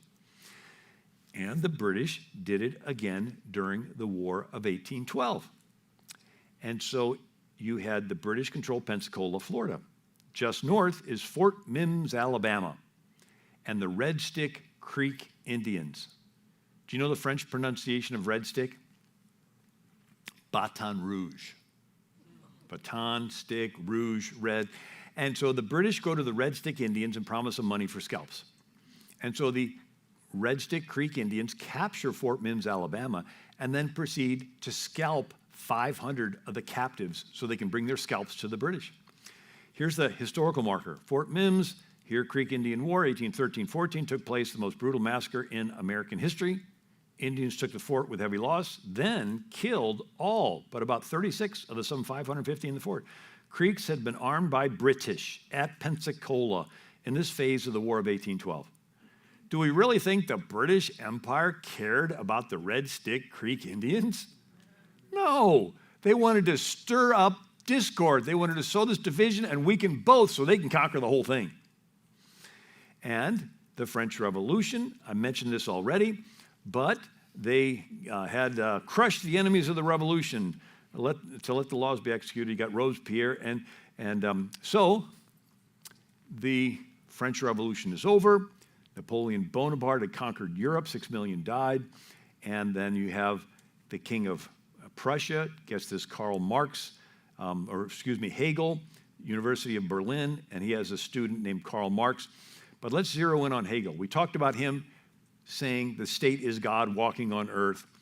But Hegel's goal was to take power from the people and reconcentrate it into the hands of the King of Prussia, so the King of Prussia could be strong enough not to be conquered by the next Napoleon coming in. So the goal was to strengthen the state. And he's like, how do you get the state stronger? So Hegel called it dialectics, Hegelian dialectics. And it's a triangle. One corner is a thesis, the opposite corner is an antithesis or antithesis, and the top corner is a synthesis. It sounds complicated, but it's not. So Karl Marx says the thesis is the status quo. It's the way things have been for a long time. Everybody's reached a level where they're getting along. You have to create discord. You have to create a problem that's real bad so everybody panics in fear and will surrender their freedom to some leader that promises to restore order, and that's the synthesis. It's just half as bad as it was before. And that becomes the new starting point thesis. Then you create another crisis, another panic, another discord. Everybody panics in fear and surrenders some more of their freedom to settle for an answer that's just half as bad as the synthesis. Then you create another problem that's real bad. So discord, get everybody to panic and fear. They surrender some more of their freedom to settle for an answer that's just half as bad. And each time they surrender, they're giving up a little of their individual freedom to the state. So it's this incremental process of creating and capitalizing on crises to get people to panic and fear so they'll surrender, knee-jerk reaction to the government that's going to save them. And so Karl Marx, how do you create a problem that's real bad? How do you create discord?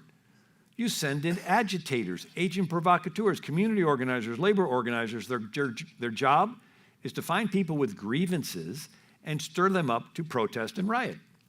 And when everybody panics, then they'll surrender their freedom to somebody that's going to restore order. And so Karl Marx gave a name to this process called critical theory. So you go into a country and simply observe all the groups. First it was economic, and then religious and ethnic, And so what they would do is they would call some victims and others oppressors, haves and have-nots. And then they would organize the have-nots to protest and riot and create this discord that gets everybody to panic and fear so they'll surrender their freedoms. At first, it was the proletariat against the bourgeois, which is the working class against the business owners, poor against the rich. Then it was blacks against the whites, or Catholics against the Protestants, or Muslims against the Christians, or Hutus against the Tutsis in the Congo and Rwanda. Did you know in the Congo and Rwanda, the people saw themselves as one? But the Belgian and German colonizers came in and would measure them and their features and their skull sizes and everything, and they would say, you're a Hutu and you're a Tutsi. And they made them go down to the government office and register as a Hutu or a Tutsi. And then they sowed discord between them so they'd fight each other and genocide each other. And they would weaken each other, the country, so much that the colonizing power could come in and take over the whole thing because we're going to restore order. And they did this in Uganda, 56 different tribes. They would find some would consider themselves victims and others oppressors.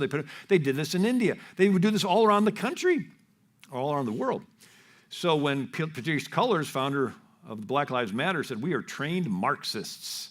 We're trained in this concept of going in, finding groups with grievances, stirring them up to protest and riot, to get everybody in panic and fear so the government can take power. Castro said, the revolution needs the enemy. The revolutionary needs his antithesis, which is the counter-revolutionary. And if enemies were lacking, they had to be fabricated. In other words, you can't take people that are in the status quo, everything's fine, and say, give up your freedom. It's like, why? Everything's fine. You have to create an enemy. And if there aren't any enemies, you fabricate them.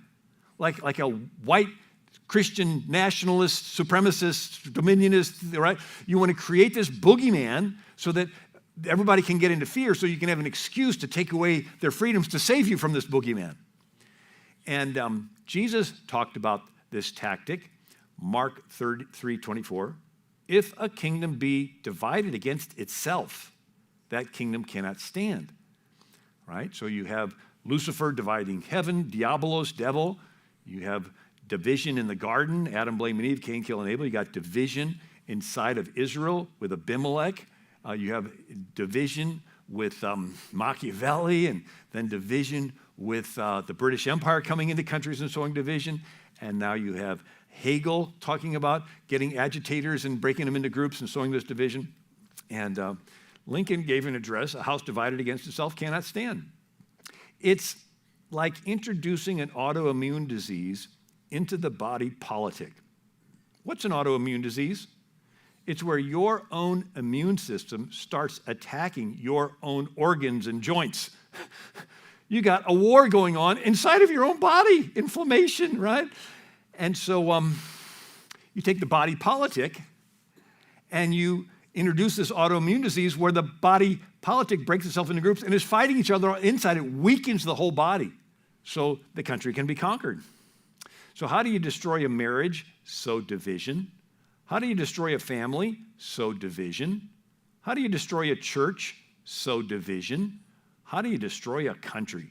Sow division. So critical race theory is patriotism is the enemy. You get people to identify with subgroups and you pit them against each other. So all these different subgroups. And now it's all the sexual different ones. And FDR said, November 1st, 1940, whoever seeks to set one nationality against another seeks to degrade all nationalities. Whoever seeks to set one race against another seeks to enslave all races. FDR, January 2nd, 42. Remember the Nazi technique, pit race against race, religion against religion, prejudice against prejudice, divide and conquer. Right? The Ottoman Sultan did this, divided the Kurds against the Armenians. I mean, they would divide these populations. After World War I, they were creating new countries. They literally created countries with opposing groups inside of the country on purpose. Sunni, Shia, Orthodox, right? Because they wanted to have this division so that they would be always fighting each other so they would never have a strong country. And NBA player Charles Barkley said on CBS Sports panel, April 3rd, 2021, man, I think most white people and black people are great people. I really believe that in my heart. But I think our system is set up where our politicians, whether they're Republicans or Democrats, are designed to make us not like each other so they can keep their grasp of money and power. They divide and conquer. We're so stupid following our politicians. Now, thank God for the good ones. Thank God for the ones that are in here that have come out to hear me speak. Thank God for each and every one of you getting behind the good ones because we need them to save us from the bad ones. But he says their only job is, hey, let's make the whites and blacks not like each other. Let's make the rich people and the poor people not like each other. Let's scramble the middle class. I truly believe this in my heart. And then coming a little closer to the present, you have Saul Alinsky. He rode around with Al Capone's hitmen, Frank Nitti in Chicago. He's in the car. He sees that all they had to do was go into a neighborhood, kill a few people, smash a few windows, and the whole neighborhood panics in fear and submits to the mob. And so he says, hey, let's just apply this to politics. Let's go into a neighborhood and create fear, and then everybody will submit to the government. And so Hillary Clinton did her senior thesis at Wellesley College on Saul Alinsky, and other different candidates were Alinsky organizers in Chicago. And he says the first step in community organization is community disorganization. Disruption of the present organization is the first step, right? You got the status quo, we got to disrupt it. The organizer's first job is to create the issues or the problems. The organizer must first rub raw the resentments of the people of the community. An organizer must stir up dissatisfaction and discontent, fan the latent hostilities of many of the people to the point of overt expression. The organizer polarizes the issue and helps lead his forces into conflict. He must search out controversy, for unless there is controversy, the people are not concerned enough to act. And in the front of his book, he has an acknowledgement to Lucifer. We started off talking about the devil. Here he puts it in there, lest we forget, at least an over-the-shoulder acknowledgement to the first radical known to man who rebelled against the establishment and did it so effectively, he at least won his own kingdom, Lucifer. We see the devil so division in heaven, division in the garden, division with Abimelech, right, the illegitimate son of Gideon, division with Saul, with Machiavelli, the British Empire sowing division, Hegel coming up and making it into a nice, neat triangle, right? And so here's Saul Alinsky, Rolling Stone magazine, just a month or so before he died. He says, if there is an afterlife and I have anything to say about it, I will unreservedly choose to go to hell. Hell would be heaven for me. Once I get into hell, I'll start organizing the have-nots over there. They're my kind of people. It's like, I don't think that's what hell is. Now, it's one thing, them sowing this division to create a crisis to get people to panic and fear and give up their freedoms. They want to blame you for the crises. And so it's called psychological projection, where the attacker blames the victim. Blame shifting. Accuse others of what you do. It's the instinctive narcissistic response when somebody is caught in sin or a crime, they will accuse the person that caught them of what they're guilty of. And so little kids do it. I didn't start the fight, you did. Nobody has to teach them. They just instinctively know. They accuse the opponent of what they're doing. A cheating spouse will accuse the faithful spouse of being unfaithful. You have, in the Bible, Potiphar's wife accused Joseph of lusting after her when she was lusting after him. You have Ahab worshiping his pagan idols. He finally meets Elijah, and he goes, is that you, the troubler of Israel? And Elijah says, excuse me, you're the troubler of Israel? Jesus shows this in Matthew 7. Why do you look at the speck in your brother's eye and fail to observe the beam in your own? So here, they're the ones with the beam, but they're wanting to draw attention to your little speck, right? They're accusing you of what they're guilty of. The Apostle Paul is in the Jerusalem temple praying. And the Pharisees see him and stir up a riot. And they're pulling Paul apart. And the Romans come and rescue Paul. And then there's a trial. And Tertullus began to accuse Paul, saying, we have found this man a pestilent fellow, a mover of sedition among the Jews, and a ringleader of the sect of the Nazarenes, who has gone about to profane the temple. Then Paul answered, they neither found me in the temple disputing with any man, neither raising up the people, neither in the synagogue, nor in the city. Neither can they prove the things whereof they now accuse me. They're the ones that stirred up the insurrection at the capital, Jerusalem, but they wanted to blame this innocent Paul for it. Nero set fire to Rome, but blamed the Christians. They even did it to Jesus. Here are these Pharisees, right? Their father, the devil. They accused Jesus of being demon-possessed. And Adam did it to God. Adam sinned. But then he says, well, it's the woman you gave me. It's your fault. Right? He blame shifted. And so it's gotten into politics. David Axelrod was an advisor to a previous president, and on NPR radio, April 19th, 2010, he said, in Chicago, there was an old tradition of throwing a brick through your own campaign office window and then calling a press conference to say you've been attacked, right? You do the corrupt stuff, you blame them for it. That way they have to go on the defensive. And the news media reports it over and over again. So-and-so accused of doing this, so-and-so accused of doing this, and they just keep repeating it, and people think, well, where there's smoke, there's fire, he must have been. And if it ever gets, the truth comes out, it was the other person that did it, by that time the water's muddied, and the public's confused, they don't know who to trust, and you get a pass. And so Hillary Clinton, when she was Secretary of State, she arranged for a fifth of the U.S. uranium to be transferred to Russia. At the same time, there was, coincidentally, $145 million donated to her Clinton Foundation. So the evidence points to her colluding with Russia. What does she do? She pays for a Steele dossier to accuse Trump of colluding with Russia. He has to go through all these trials. The FBI gets involved, and the FBI confiscates all the evidence that could convict Hillary and destroys the evidence. Smashes the hard drive, smashes the servers that she had in her basement, deletes all the emails, deletes all the text messages, right? And when she finally gets caught, all she has to do is pay a $113,000 fine to the FEC in admission of guilt for producing the Steele dossier. I mean, the whole country had to go through years of an impeachment because of that. And remember Adam Schiff, we got proof. And then you have a candidate who is extorting Ukraine on C-SPAN, saying, I told them in Ukraine, unless they stop investigating my son, I'm going to hold back billions of dollars of U.S. aid. And by the end of the day, they got rid of that investigator. He publicly admitted to extortion.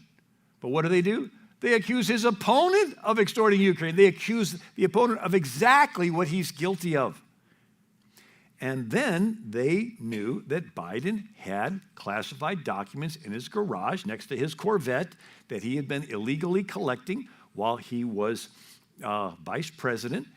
And the investigator even admitted that he illegally had those, but said because he's an old man, we're not going to go after him. It's like, that's the impeachment. It's the Senate's job to decide that he's an old man and not to go after him. It's not your job. You're supposed to see, did he commit a crime? Yes, he did commit a crime, but I'm not going to. So everybody, they knew this story was going to break. So they intentionally staged a very public raid on Mar-a-Lago on records that they knew were there, they knew were locked up, they knew were safe, they'd been there to check on them, but all they wanted was the headlines because they wanted to implant it in the public's mind. Trump had classified documents, and they keep repeating it, and then when it finally comes out, Biden had classified documents too. Pence had classified documents too. It's like, but that, it's old news. Water's muddied. Everybody must have them, and we're going to let everybody get a pass, of course, except Trump. And so this concept, here's Fox News contributor Charlie Hurt, said on Hannity, May 23rd, 2019. The whole thing is like this game of projection. Whatever they accuse President Trump of doing, we then find out not only did President Trump not do it, but they did it. Now, why is this important? Because they do it to you every day. They say you are hateful when they're hateful. You are intolerant when they're intolerant. They're not tolerating you.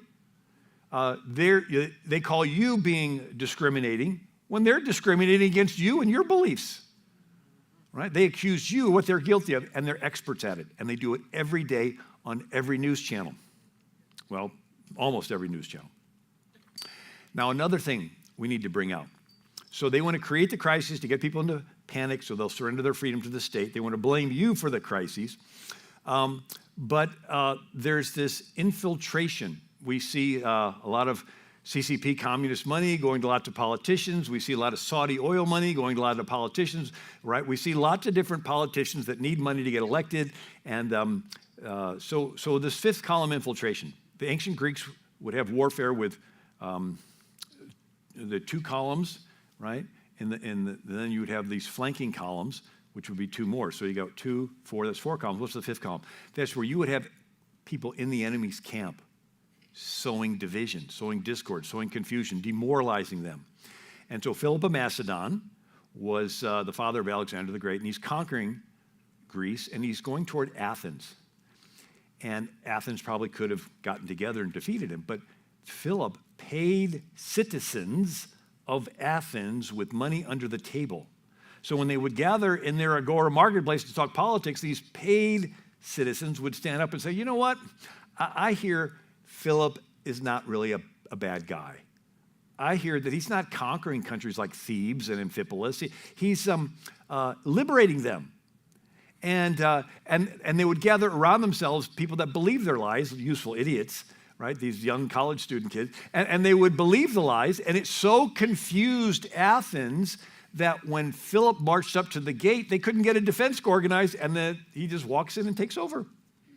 And the people of Athens did not get a chance to rule themselves again for over 2,000 years. Right? After Philip came Alexander the Great. After him came the Romans. After them came the Byzantines. After them came the Ottoman Turkish Muslims. And they finally get independent, but then they get in debt to the UN, and now they don't control the Greeks' future anyway. So you have these infiltration tactics. Ernest Hemingway writes about this during the Spanish Civil War, just prior to World War II. And then you have the Nazis, and interesting, the infiltration of politics in America. And so here's a book, Big Intel, How Cold War Heroes Became Spy Villains. So we, for decades, would infiltrate other countries to ostensibly keep them from the Soviet orbit and keep them in American orbit.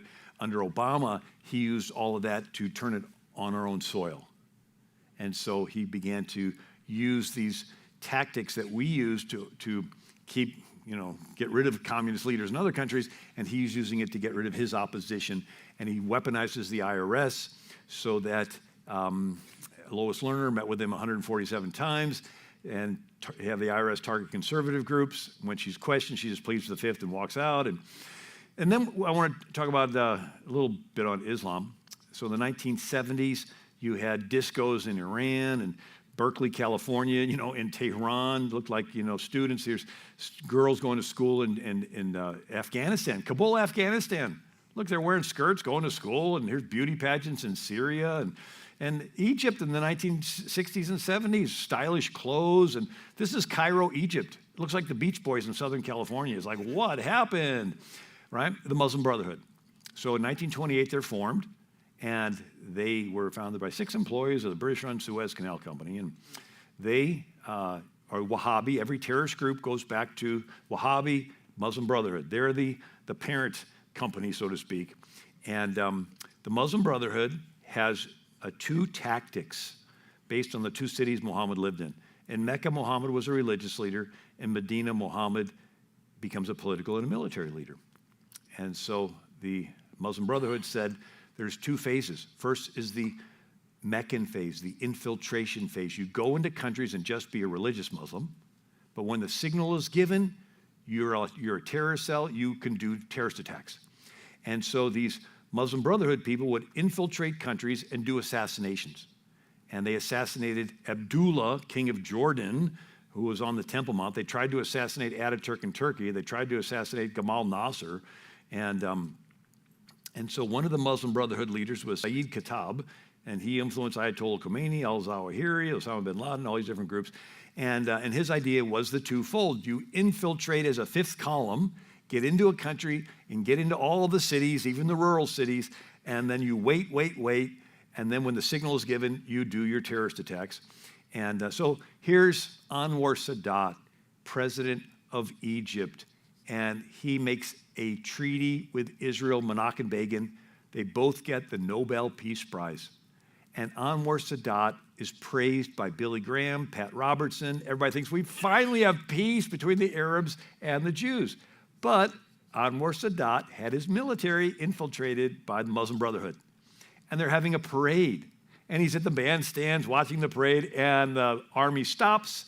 These Muslim Brotherhood people lower their rifles, and they kill Anwar Sadat. Now, they called it the, what was their version of it? The Islamic, lots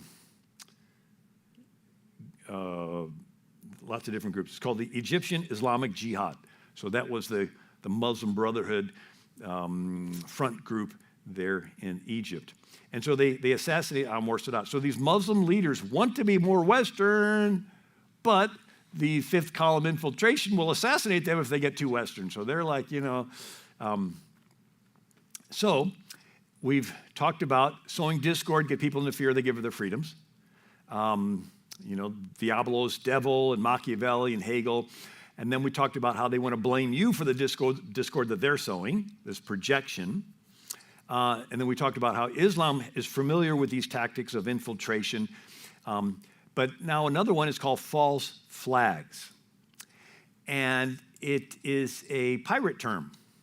I spoke in Beaufort, North Carolina a year or so ago, and a big Republican event. They had congressmen and judges and everybody, and it was right on the water, real pretty rural area on the Outer Banks in North Carolina.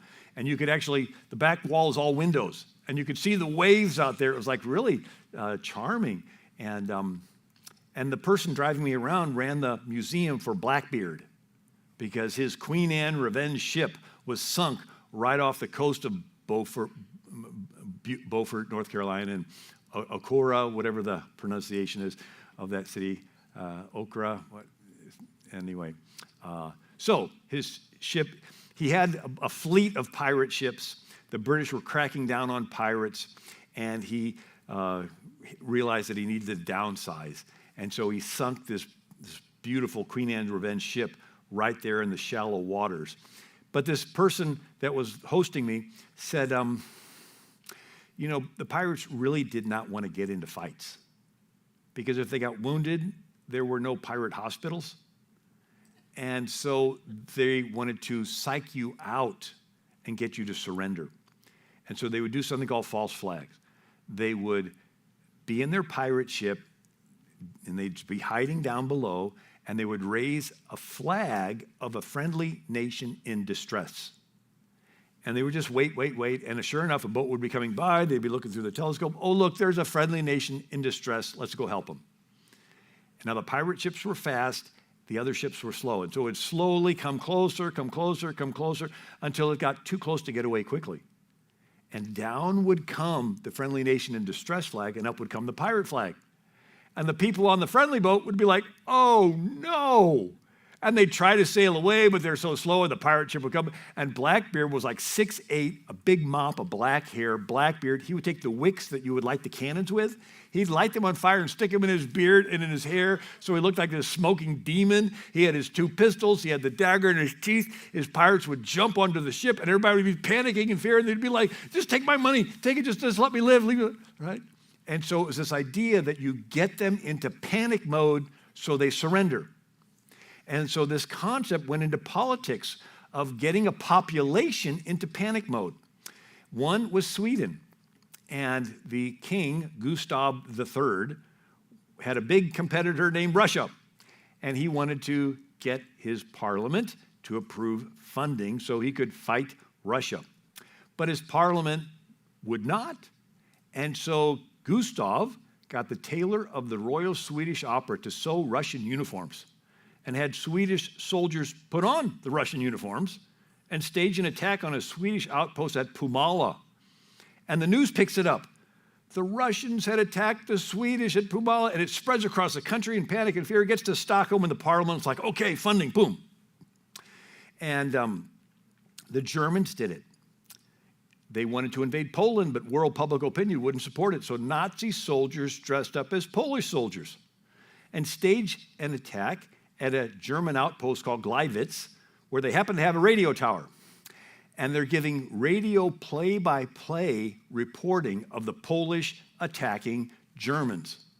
Well, they're here, they're shooting there, and it spreads across Germany, spreads across the world, and the Nazis say, well, the Polish started it, so we're justified in invading Poland in 1939 and starting World War II.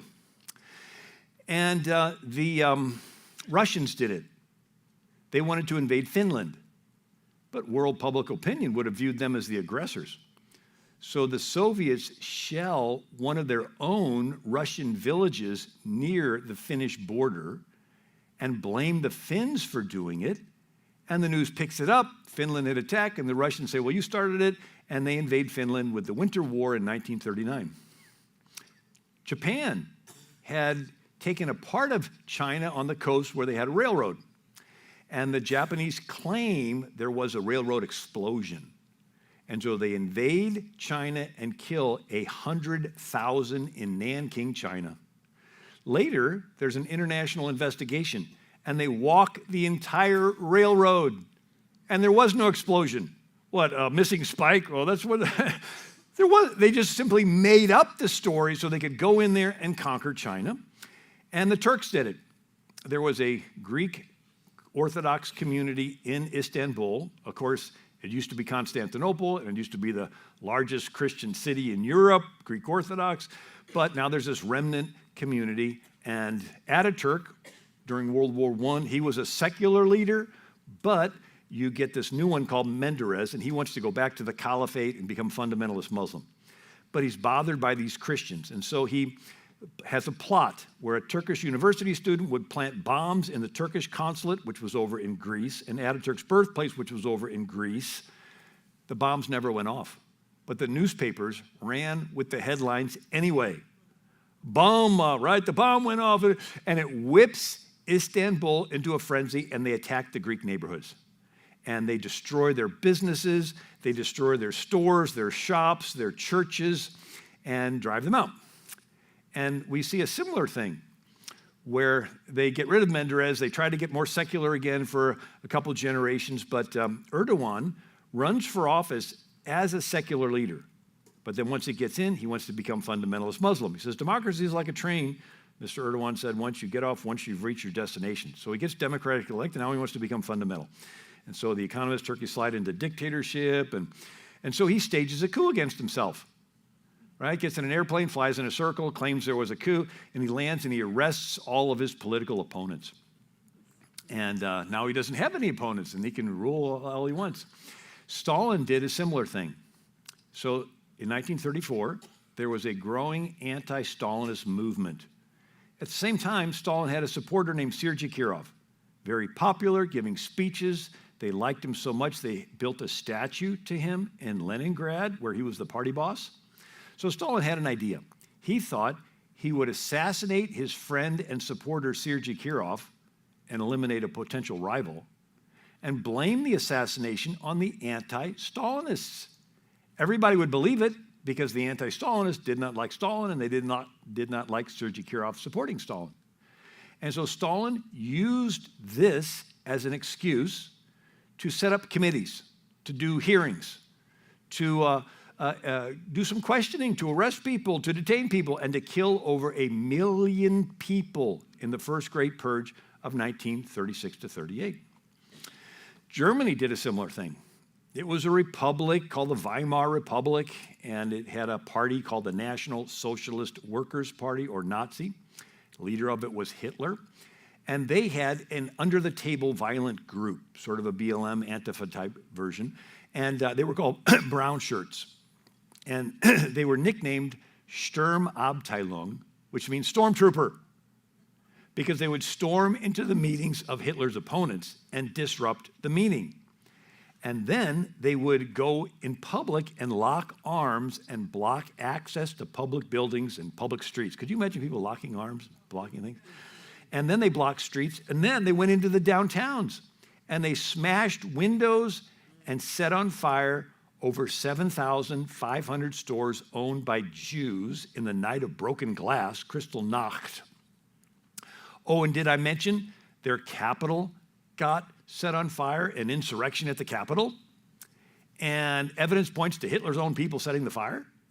But Hitler decided he was going to have some committees to do some hearings, to question people, to detain people, to arrest people, and have them shot without a trial. And when the dust settled, Hitler didn't have any political opponents left. And I thought it was interesting, Tucker Carlson showed the video of the very first people into the U.S. Capitol. I want you to pay attention to the first group of assailants as they break into the building. The second man through the window is wearing full tactical body armor and is carrying a baseball bat. There wasn't a group of people wearing full tactical armor at the Trump rally that got stirred up by his speech. Let's peaceably go down there and bust it in. It's like, huh. And then it comes out that there were FBI operatives in the crowd. And then it comes out that there were more FBI operatives in the crowd. And then there's somebody named Ray Epps, and he's on video the day before saying, we need to break into the Capitol, break into the Capitol. And on the day where they're doing it, he's texting people saying, I'm orchestrating the whole thing. And there's pictures of him being involved in throwing signs and everything. And for a year, he's left off the FBI list. And so the psychological projection is the left blames Christians for what they're setting up and doing. They want a woke nationalism. They actually want a Satanist theocracy, right? I mean, a transdominionism. So the main voting bloc that opposes the Democrat agenda are Christians. And so they want to take the Christians and divide them into groups and pit them against each other. And I think that's where the label where they call Christian patriots, Christian nationalists, they wanted to bring this division. So they want to label anyone who believes there's men and women, right, as a Christian national, then have the FBI dress up as Christian nationalists, commit terrorist attacks, and then use it as an excuse to arrest them and to eliminate political opposition. Michael Rechtenwald said, what is the Great Reset? Klaus Schwab, World Economic Forum, and Thierry Malraux write, if the past 5 centuries in Europe and America have taught us anything, it is that acute crises contribute to boosting the power of the state. So here you have Klaus Schwab, globalist, Larry Fink, BlackRock, State Street, Vanguard, these investment companies with trillions of dollars. They all want a globalist thing, and they realize that people won't give up their freedoms if everything's fine. There needs to be a crisis. And Peter Thiel, founder of PayPal, gave an address at Stanford's Classic Liberalism Lecture, November 18th, 2022. He said the zeitgeist, or the mood, on the other side is we're not going to make it for another century on this planet, and therefore we need to embrace a one-world totalitarian state right now. Whatever the dangers are in the future, we need never underestimate the danger of a one-world totalitarian state. 1 Thessalonians 5:3, the political slogan of the Antichrist, is peace and safety. I want to suggest we would do well to be a little more scared of the Antichrist and a little less scared of Armageddon. What's he talking about? Don't be afraid of the world ending. Be afraid of the people that want to save you from the world ending. Be afraid of these people that promise to say, the world's going to end with climate change, but we'll save you. Just give us all your freedom. The world's going to, all this other stuff, we'll save you, Just surrender all your freedoms to me, we'll save you. And so the globalist tactic is you get everybody into fear, and when they're in fear, they'll trade their freedom for security. And the Lord's response is fear not. Almost every book in the Bible, somewhere in their book, it says, fear not, fear not, fear not. An angel appears. First thing out of his mouth is fear not, right? Jesus says, fear not. And you can't have fear and faith in the same heart at the same time. They're like two sides of the same coin. You got to choose. If you're in fear, you're not in faith, right? And if the more you dwell on God and how big he is, that he created the entire universe, he created time, he created everything, he created you. When you dwell on how big God is and that he loves you, perfect love casts out fear, right? Then you get into faith, right? But if all you're doing is consuming the nightly news and not reading your Bible, you can get into fear, and then you end up making decisions out of fear. And then an observation, as more power concentrates into fewer hands globally, God's counterbalance is to have more people involved locally. We can all see there's more power concentrated into fewer and fewer hands globally. God's counterbalance is to get more and more people involved locally. I think that as we get closer to the end, God wants to have a big revival, but it's not going to be led by one or two big-name preachers. It's going to be all the people getting involved and letting God use them in their own particular sphere of influence and their own particular gifts and talents, and the body of Christ functioning as the body of Christ, rising up and doing all that God wants for the glory of God. And King Josiah, he had a grandfather named Manasseh who was wicked, sacrificing children to Molech. And the prophets come to Manasseh and said, God is fed up. There's nothing more unjust than killing an innocent baby that didn't do anything wrong. What's a just God supposed to do? If God's silent, he's giving consent to it. It's called the rule of tacit admission. If you're at a wedding ceremony and you're silent, you're giving consent. If they're killing innocent little what's the epitome of innocence? A little baby. It's the epitome of innocence. And if God is silent while they're killing innocent babies, then God's an unjust God. And he's not unjust. So his very nature is he has to judge. Right? If we repent, we'll put it off. And so here, Manasseh is sacrificing innocent children. The prophets come to Manasseh, says, it's over. God is finally fed up with Judah. He's going to destroy this whole thing. And so the judgment was pronounced by the prophets of God. But Manasseh has a grandson named Josiah. He's 8 years old when he becomes king. 16 years old, starts to seek the Lord. Early 20s, he tells him to clean out the temple that his granddad Manasseh had trashed. And the prophets, the priests come out with the law of God in some storage room wrapped in burlap. Josephus said that it was the last copy of the law on planet Earth. And because Manasseh was destroying that too. And they read it to the young king, and he rips his garments and repents. And he sends to a prophetess in town named Huldah, the wife of the king's tailor. And she said, tell the man that sent you that judgment's coming, but not during his lifetime, because he repented. And so for the rest of the 31-year reign of Josiah, there's peace and prosperity in Judah. He has this enormous Passover. He sends the Levites out to teach the law, and during that revival is when Daniel, Shadrach, Meshach, and Abednego get saved, right, to use that term. And then he tears down the sodomite temples, and there's this reprieve from the judge, like God hits the pause button, and you have this revival taking place. And so I'm praying for a Josiah generation. We deserve judgment, but if we repent and rip our garments and our hearts, and I read a lot of history. Every generation has a crisis. Attila the Hun had an army of 500,000 men wiping out cities in Europe. Genghis Khan killing 30 million people. The Spanish flu, the bubonic plague, 75 million. Every generation has a crisis, and the crisis is an opportunity for people to respond one way or another. They're either going to run and hide and deny their faith, or they're going to step up and say, God, where do you need me? There's a need. There's a crisis. And so I thought of a freshman chemistry class. The teacher has a beaker with a solution and pours in a catalyst that causes a reaction. And some stuff precipitates and gets heavy and settles to the bottom of the beaker, and other stuff gets effervescent and bubbly and floats to the top of the beaker. And so the time period we're living in is our solution, and the crisis of our time period is the catalyst that's poured in. And some people's response is to precipitate, to run and hide, to deny their faith, even take the mark of the beast. How am I going to survive unless the government's my nanny? And other people are going to say, okay, God, there's a crisis. Where do you need me? The early church, when there was a crisis, they prayed for boldness. And so this is historically where there was a need, the Christians would run to the need. I was in the Capitol, and each state gets to put 2 statues in there. And Hawaii has a statue of Father Damien. So the whaling ships would go through Hawaii. They did not have immunity, and they got diseases like leprosy. And so they had a leper colony on the island of Molokai, a little beach area, right? But then like a 300-foot cliff, and then the rest of the island, and there's no way to go from one side to the other. And so the Hawaiians, somebody got leprosy, they'd take them on the boat, and they wouldn't even land the boat on shore. They'd just because they didn't want somebody coming over, and they would shove the person out of the water, and they'd have to get to the shore. And they're like, and this Father Damien comes, and he goes to this leper colony, and he takes care of these Hawaiians for a couple decades before he dies.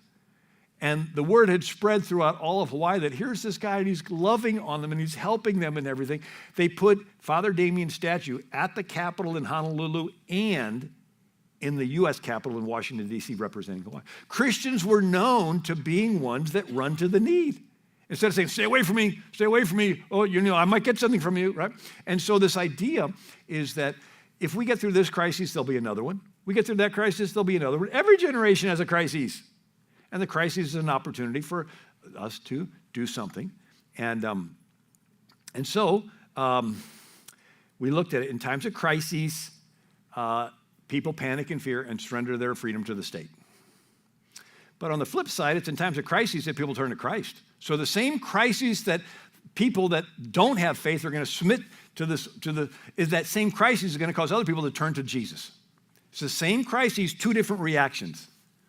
I mean, Jesus is a catalyst. Whenever he would come in to a community, it was not the same when he left. Some people would love him and be healed and saved, and other people would say, we got to kill this guy. Same Jesus, two different responses.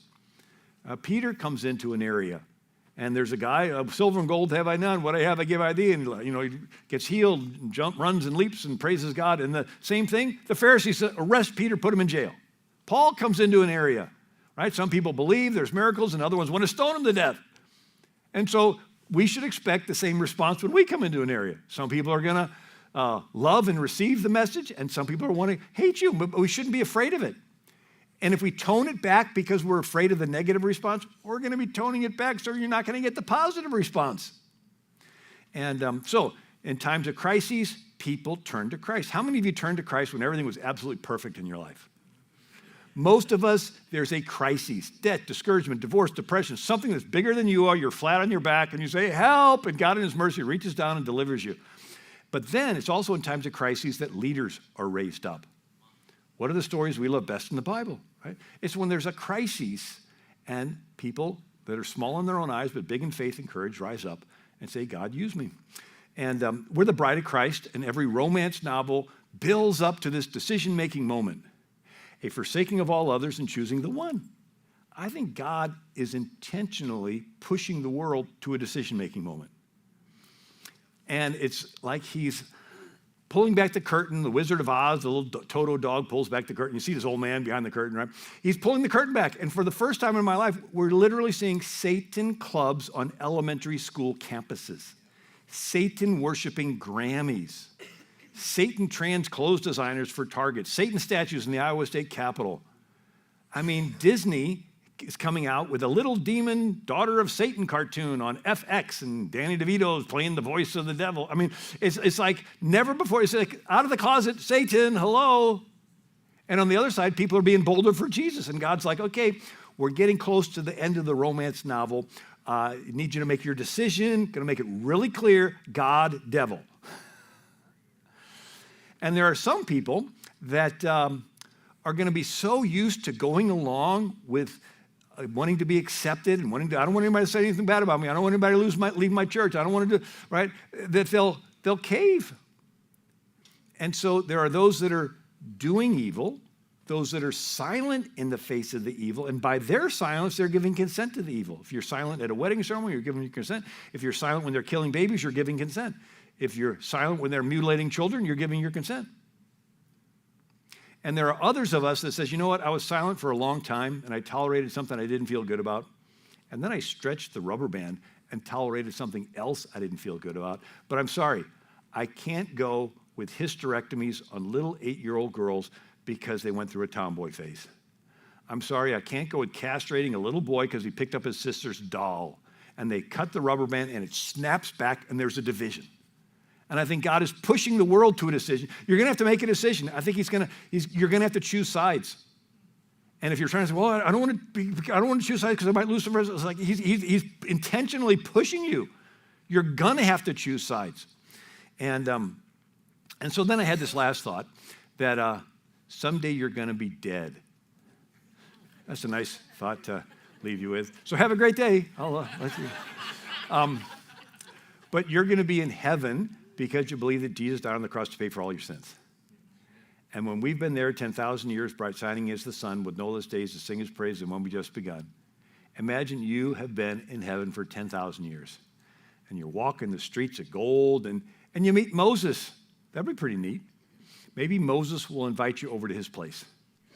I don't know what it's like in heaven, but Jesus said, in my Father's house, there are many mansions, many dwelling places. And so I bet Moses will have a pretty nice place. He'll probably have one of those big fireplaces where the logs don't burn up. Get it, the burning bush in the wilderness didn't burn up, and the logs in his fireplace didn't burn up. I heard one preacher say, in heaven, you'll travel as fast as you think, and I'll probably show up late. My wife will say, where were you? I was thinking about something else, right? But imagine being there, and he's got a living room maybe the size of this room, and after all the small talk's over, you say, Moses, tell us the story. I read the book. I even saw the movie. But here you are in person. The room will get quiet. Moses will stand up and he'll say, I was 80 years old, And Pharaoh, the most powerful military leader in the world at the time, was charging in at us. It looked hopeless. It looked really bad. The government was wanting to kill us. And I just stood there with my staff. I said, God, use me to deliver your people. And the waves came in and swallowed up Pharaoh's chariots. We're going to say, wow, we'll probably see it in 3D, right? And then we'll look around the room, and there's David. Say, David, tell us your story. Room gets quiet. David stands up, and he goes, I was just a teenager.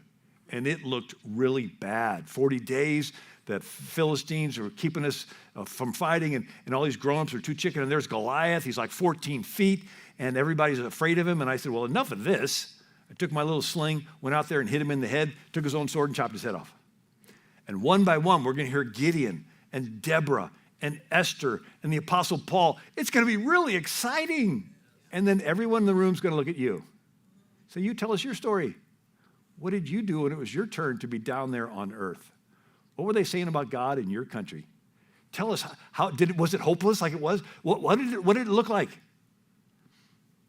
You know, I imagine being there with the Apostle Paul, and he's just got done talking about getting, stoned and shipwrecked and everything, and you say, yeah, but did they ever post anything bad about you on Facebook?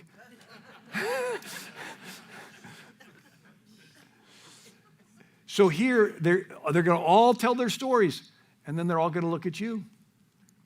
I'd hate for any of us to be up there and Jesus to walk in the room and have a big screen come down and show all kinds of miracles and people coming to the Lord and all kinds of great things happening, and him saying, this is what I had planned for you down on earth, but you just didn't have enough faith and courage. And you look back at your life, and that big mountain that held you back was this little anthill, this fear of man. What are people going to say about me? Are they going to unfriend me? Maybe I won't be followed anymore. Maybe they'll block me. So I let that fear of man hold me back from doing all this great stuff. And you can't go back to earth and do anything else for Jesus because you're already in heaven, because you believe that Jesus died on the cross to pay for all your sins. But guess what? We're still on this earth. We still have breath in our lungs. We still have feet that trod the soil. You still can do those things you will be known for forever. This is your chance. Out of the 6,000 years of recorded human history, God chose for you to be alive right now. He could have had you alive when Genghis Khan was killing, or Attila the Hun, or the Spanish flu. He could have had you, Ivan the Terrible, any other time, but he chose for you. He knows every dirty backroom deal that the globalists are planning. He knows every corrupt thing, and he chose for you to be alive right now. He's given you his word. Right? Prior to 1400s, they didn't have a printing press, but you can have his word, and he's given you his Holy Spirit, and he's given you great churches like this one, this Calvary Chapel Church. He's given the churches in this community, right? He's given you great Christian friends. This is your chance that he chose for you to do all those courageous things. It's like a basketball game, and Jesus is the coach, and you're on the bench, and he comes over, and he slaps you on the back and says, okay, your turn, get in the game. And you're like, but coach, they're playing really tough out there. And he goes, yeah, I know, it's your turn, get in the game. He's like, but somebody just got knocked down. He goes, yeah, I know. You're 7 feet tall. They're 4 feet tall. You can do this. Greater is he that's in you than he that's in the world. No weapon formed against you shall prosper. When the enemy comes in like a flood, the Spirit of the Lord raise up a standard against it. Though 1,000 fall at your side and 10,000 at your right hand shall not come nigh thee. Right? This is your time. He's given it to you. He's standing back. He's all excited. He's going to watch what you're going to do. Right? So this is your chance to do all those great things that you will be known for forever. So God bless you.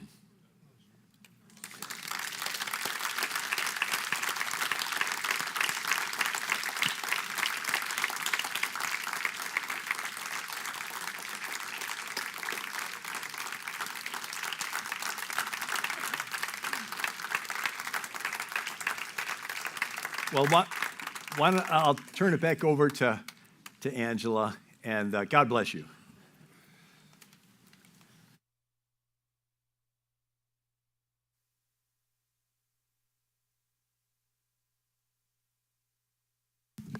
I always have trouble with that button, believe it or not, even on Tuesdays. Thank you so much. That was just amazing. My jaw, you always leave me with my jaw on the floor. And the fact that you can retain so much is just brilliant. God has blessed you in so many ways, and I really appreciate you sharing that gift with us today. Don't forget, we have flyers in the back. He still has some few books back there, so make sure you take a look at those. And we meet, our church has a biblical citizenship ministry. We meet Tuesday nights from 7 to 9. It's come and go. It's very informal, but we try to learn things on what we can do as Christian citizens to make an impact in our local area. So if you are interested in coming out, again, every Tuesday night we meet. I should maybe, unless something happens, things come up sometimes, I get sick or whatever, but we usually meet here. So if you're not my friend on Facebook and you would like to come and make sure that I am here that Tuesday, feel free to reach out. But again, every Tuesday night, we'd love to have you. Give him another round of applause. He was just such an amazing blessing. Thank you so much, sir. He will be here tomorrow morning. He's actually going to do our service tomorrow. Start a different message starting at 10, and we worship for a little bit, and then he'll have some time to give us another words of encouragement and knowledge. So thank you so much, sir. I can't thank you enough. God bless you.